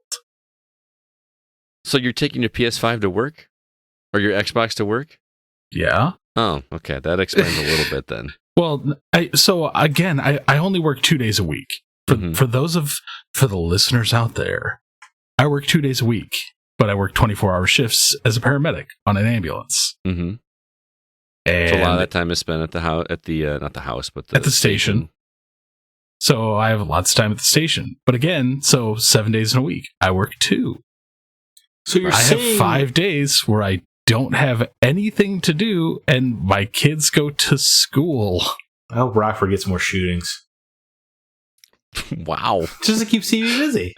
Not fatal ones. No. Well, no, because I don't get those. Those go to Rockford Fire. I work for a private ambulance company. Well, darn. What are you? I towed Grandma home from the hospital. Well, I hope more old people end up in the hospital then. Jeez. Not fatally, Scott. Just what a dick. Well, the nice thing is, because of my title, I'm a specialty care transport paramedic. So they pretty much only give me the calls that involve ventilators and pumps. So the run of the mill, like, oh, grandma just got discharged home from the hospital. I don't get those calls. I just get the high tier calls. Gotcha. So CB has seen some stuff. Let me tell you, he's told me some stories, and not even close to all of them. So, oh yeah, there's some that I won't tell Scott just because he gets a little squeamish sometimes. I don't know why you say that. You say that to Nate all the time too. Like, fine, I don't have that weak of a stomach. When you're over at my house tomorrow, I will show you some pictures, man. All right. Well, we'll see if you'll keep your stomach down on these. You're gonna ruin his golden retriever image. Yeah. No, it's not a golden retriever image. CB has shared some stuff with me that is not even EMT related, and I did almost barf, but I will not tell you what it was on here.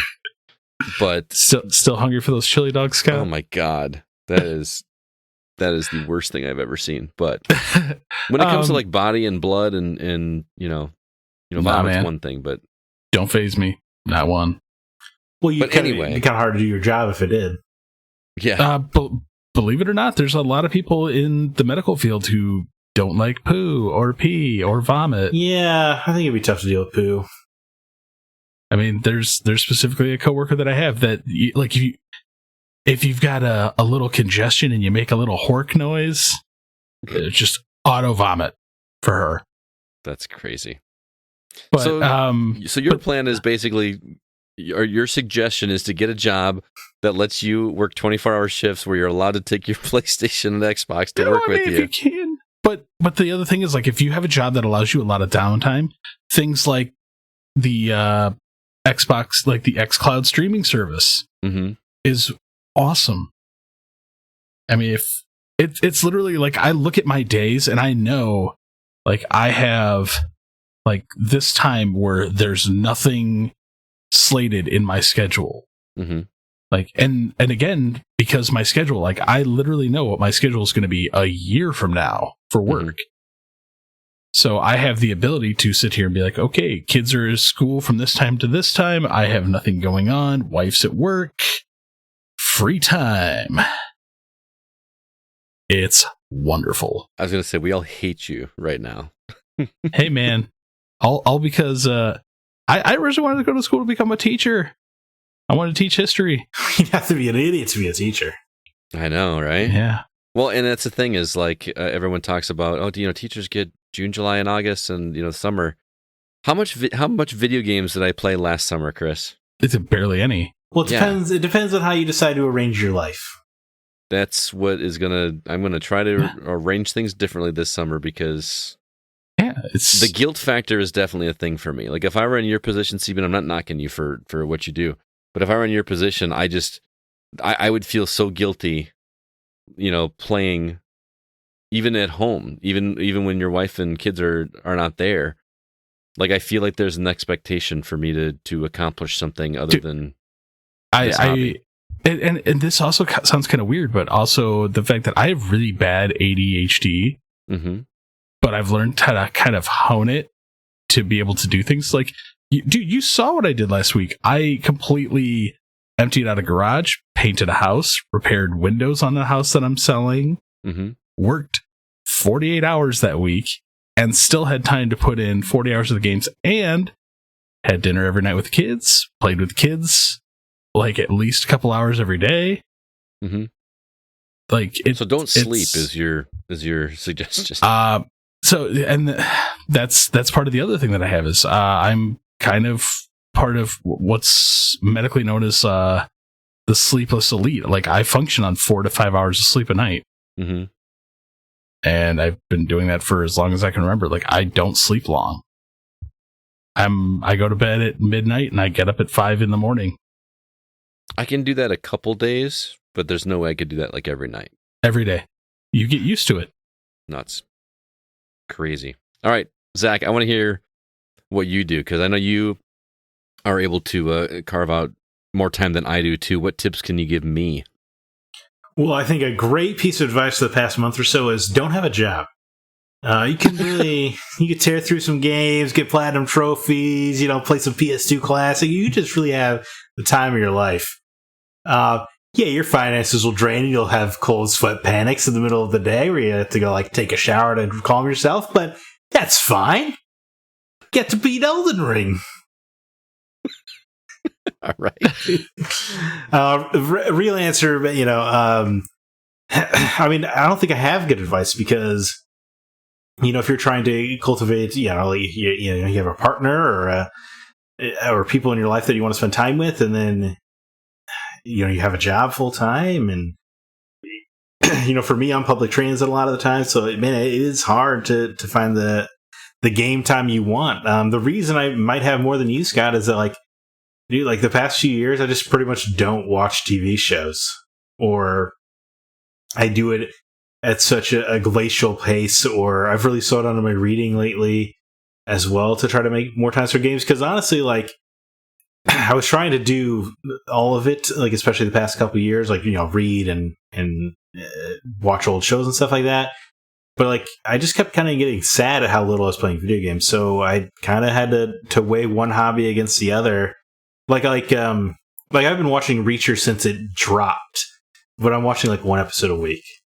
Mm-hmm. Because it's just because I value video games more as a medium than other stuff, more than comics or books or what have you, because they're interactive or whatever. It's just I find them to be superior. So I guess it's sacrificing other stuff to make time for it, which isn't a very exciting answer. It's not I wish I could I wish I had finished Ozark season 4, or I wish I watched half of the anime I want to watch. It's just time is your enemy as you become an adult.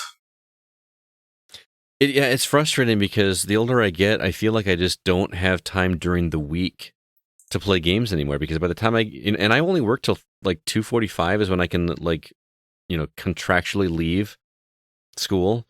Even though the kids leave at 2, I have to stay there till 2:45. And, let's say I do even leave at 3. I get home, 3:15, 3:30. By the time I, take care of the animals, take care of, just some basic chores around the house, get dinner ready on a night that we're not recording the podcast, you know what I mean? By the time I get all that stuff done, I am just exhausted, and and I also get up at 4 a.m. So, I got to get to bed a little bit earlier than I did when I was younger. So, it's harder for me to carve out time during the week, and what I've had to do is actually commit to I'm going to game on this day. My Friday nights now, for the past several weeks, like I mentioned at the top of the show, has been 8:30 is my time online with my 3 friends.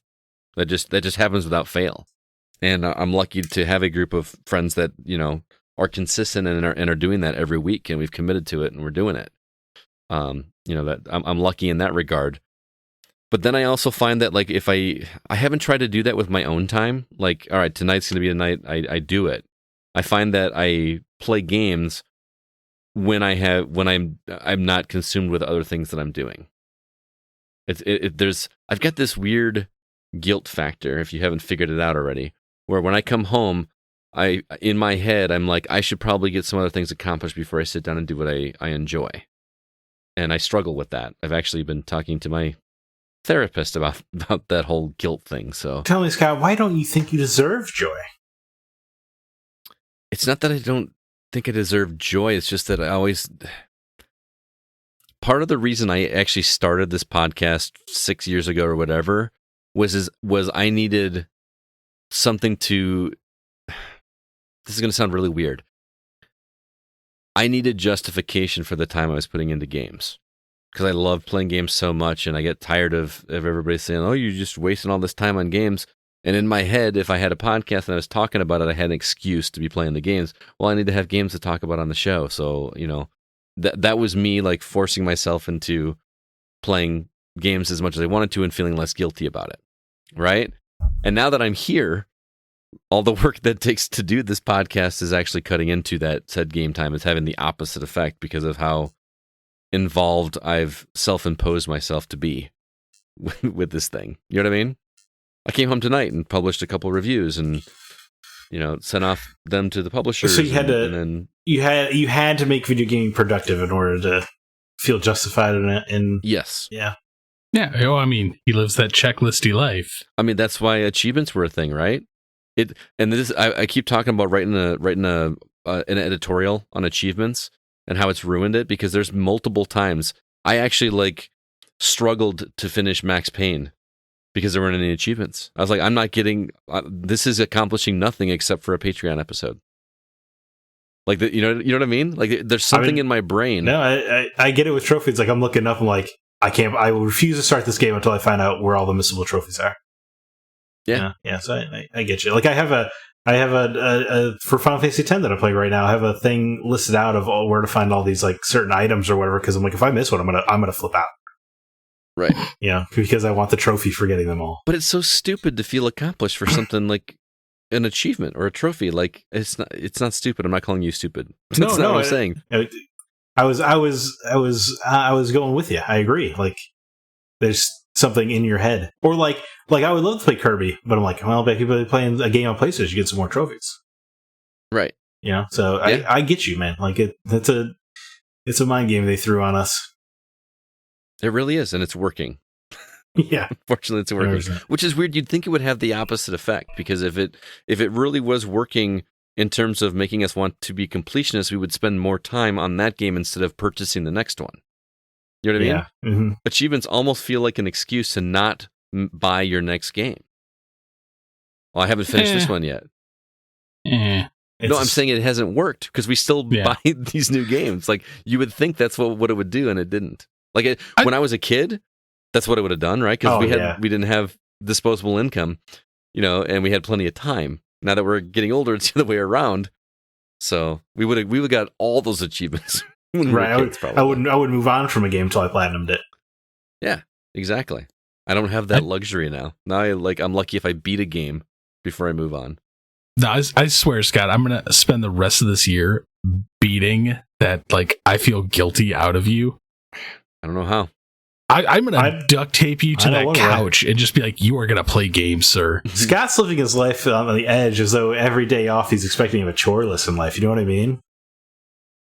Yeah, see, you just there's a little bit of that, Scott, where you're just like, you know what, screw it, I'm doing me, man. I would love to do Scott. I meant his list. That's what I meant. Wow, what? But it's getting to the point where my friend, a friend that's not present, has made a comment to me that one time he asked to hang out and to get a beer or something, and I pulled out my phone and I literally told him, I was like, well, I got 2 hours on Monday that I can squeeze in before this happens, and I basically was giving him 1 or 2 hour time slots that I had available to do something, and he's like, I don't know how you live your life like that. No, dude.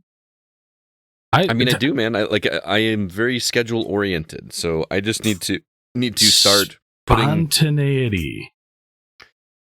Learn to love it. I can't, man. I gotta have a plan. I've got to have things in motion. You can have a plan to be spontaneous in a sense. Be like, hey, guess what? Isn't that an oxymoron? No. Because you're like, oh, I've got 2 hours today. I got to do this. Be like, I got a 6 hour time window. I'm going to do whatever the hell I want. Right. Controlled chaos, man. Yeah. Yeah. See, here's the thing. If you're like, I get off at 2:45 contractually from school, I'd be like, sweet, man. That means I got 8 hours to do whatever I want. Next time you have to grade papers, just give them all A- and just get to the gaming. Move on.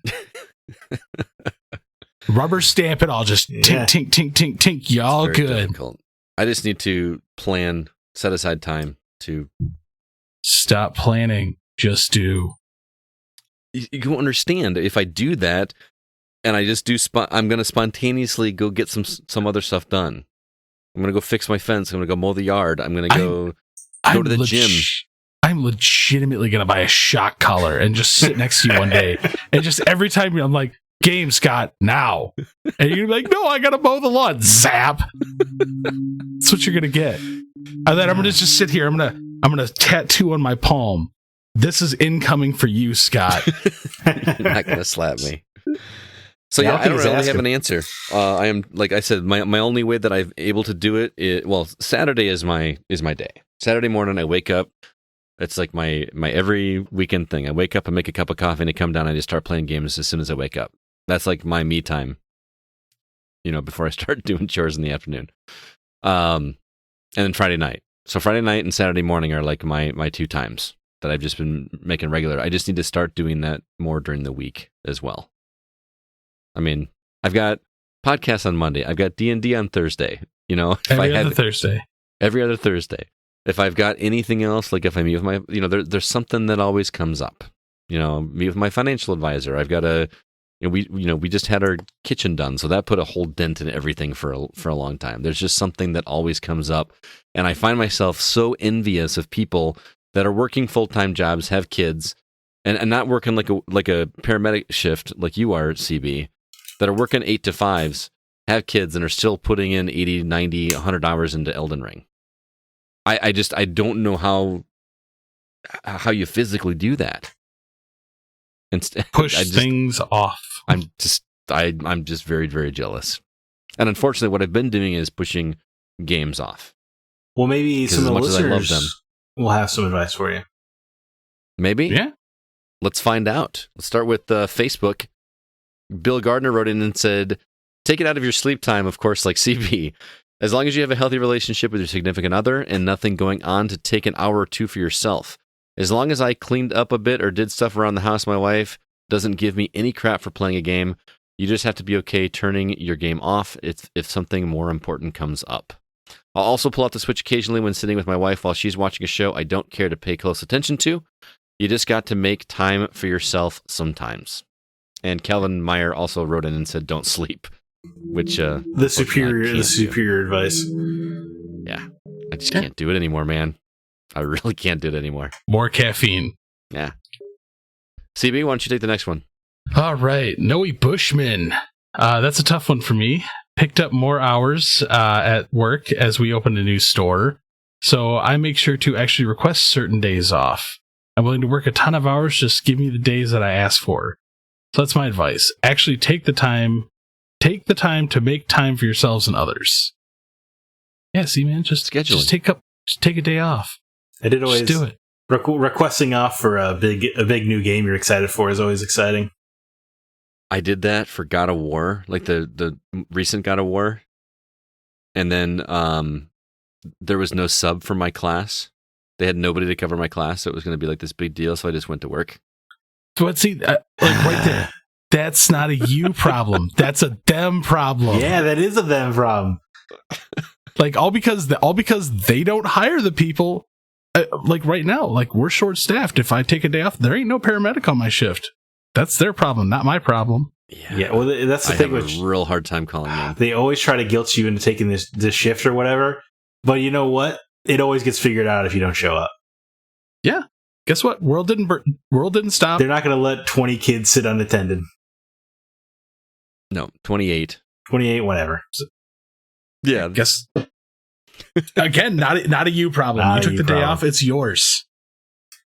I remember I actually brought my PS4 to school because I needed it. I wanted to install the game. I knew it was going to take a long time to install, and the internet at work is terrible. So it was like a 36-hour download. I'm like, I'm not even going to bother. I'm just going to take it home and install it there.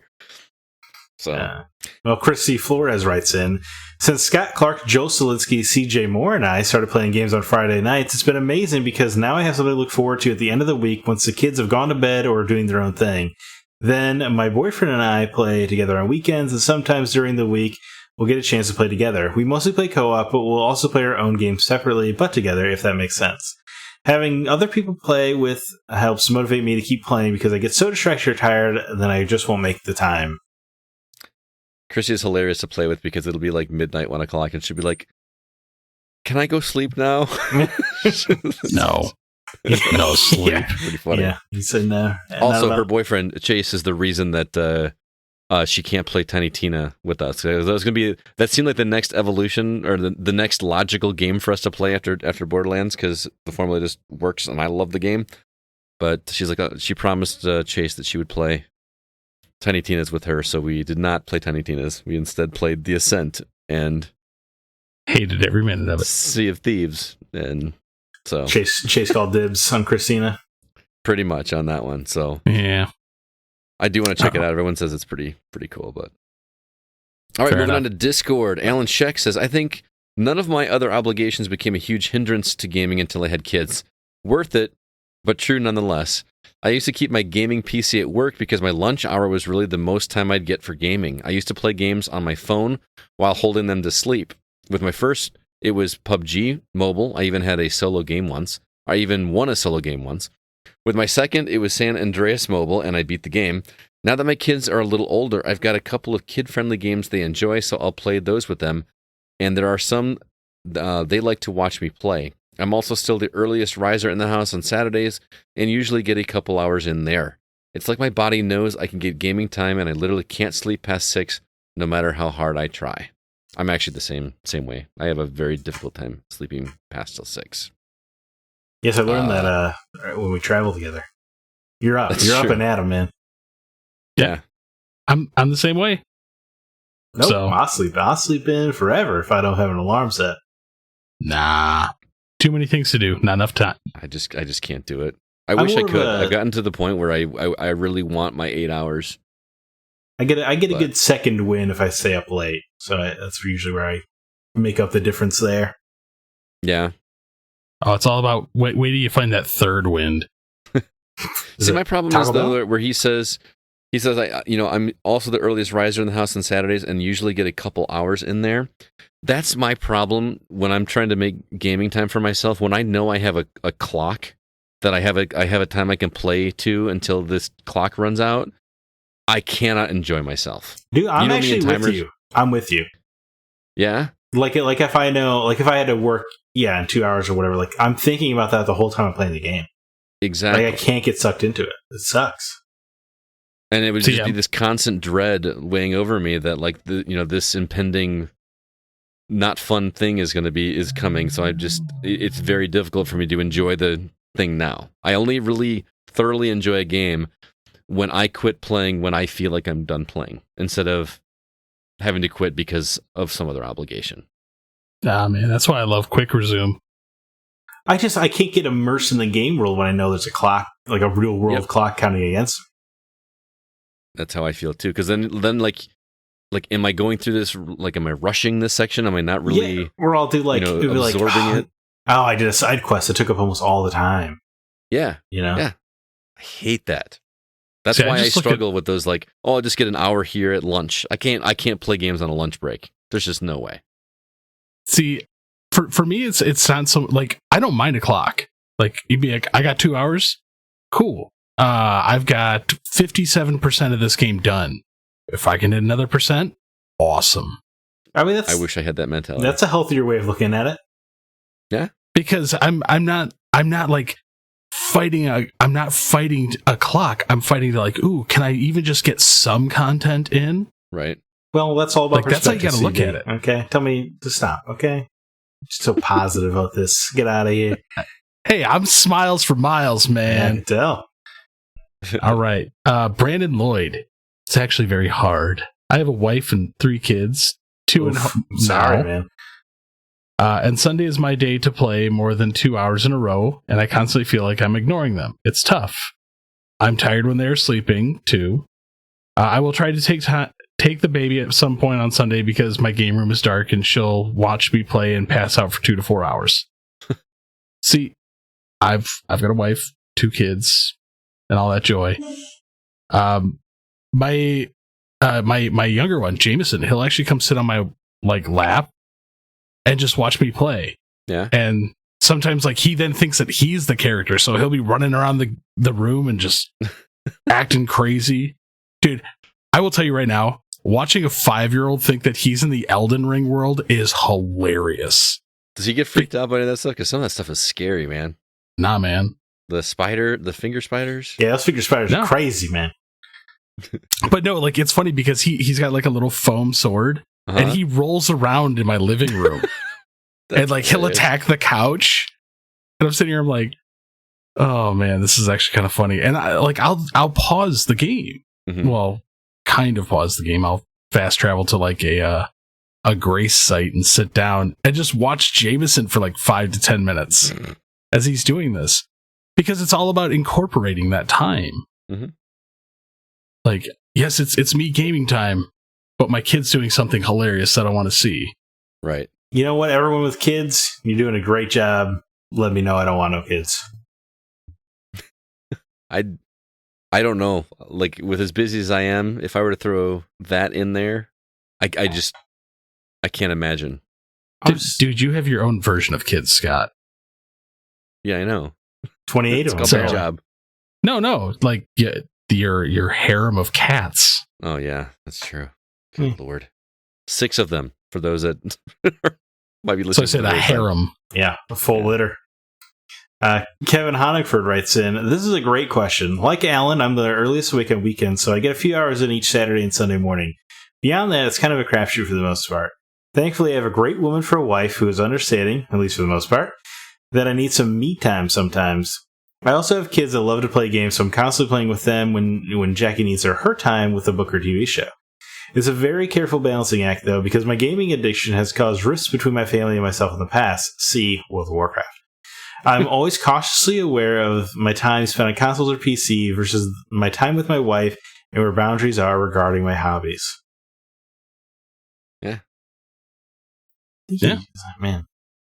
You just gotta get a wife who just wants to do nothing but watch video games. I think that's the winning solution. That doesn't exist. Lies. Surely it does. Rose will sit there and watch me play games and watch her TikTok. It's all about knowing, though, like, yeah, like, yes, I'm playing games right now, but like, hey, this weekend, like, we both got nothing going on. You want to go to Chicago and do something? See, it's again, spontaneity, Scott. I know, it drives me crazy. GamerDad03 says, honestly, for me, I have to look at what I have planned. When I have the kids, I spend time with them always and know I will get my chance to game later. Now, will I be behind? Yes, but that's part of life. That's part of life, being with your kids. When I don't have the kids, I don't have any errands, nothing to do for the day. That's when I spend time to game a bit here and there. I try my best to be around for anything I have available, but you honestly have to know your schedule of things. Sounds like a schedule guy. Schedule guy, and yeah, it's a priority thing for me. I guess I just have to adjust my priorities. Oh, speaking of, you were talking about, like, TV shows and stuff like that. Dude, the only time I watch TV shows is when I am in bed falling asleep. Except for, like, when I'm hanging out with the wife. Do you on Sundays. But don't you kind of lose your place if you fall asleep during the show?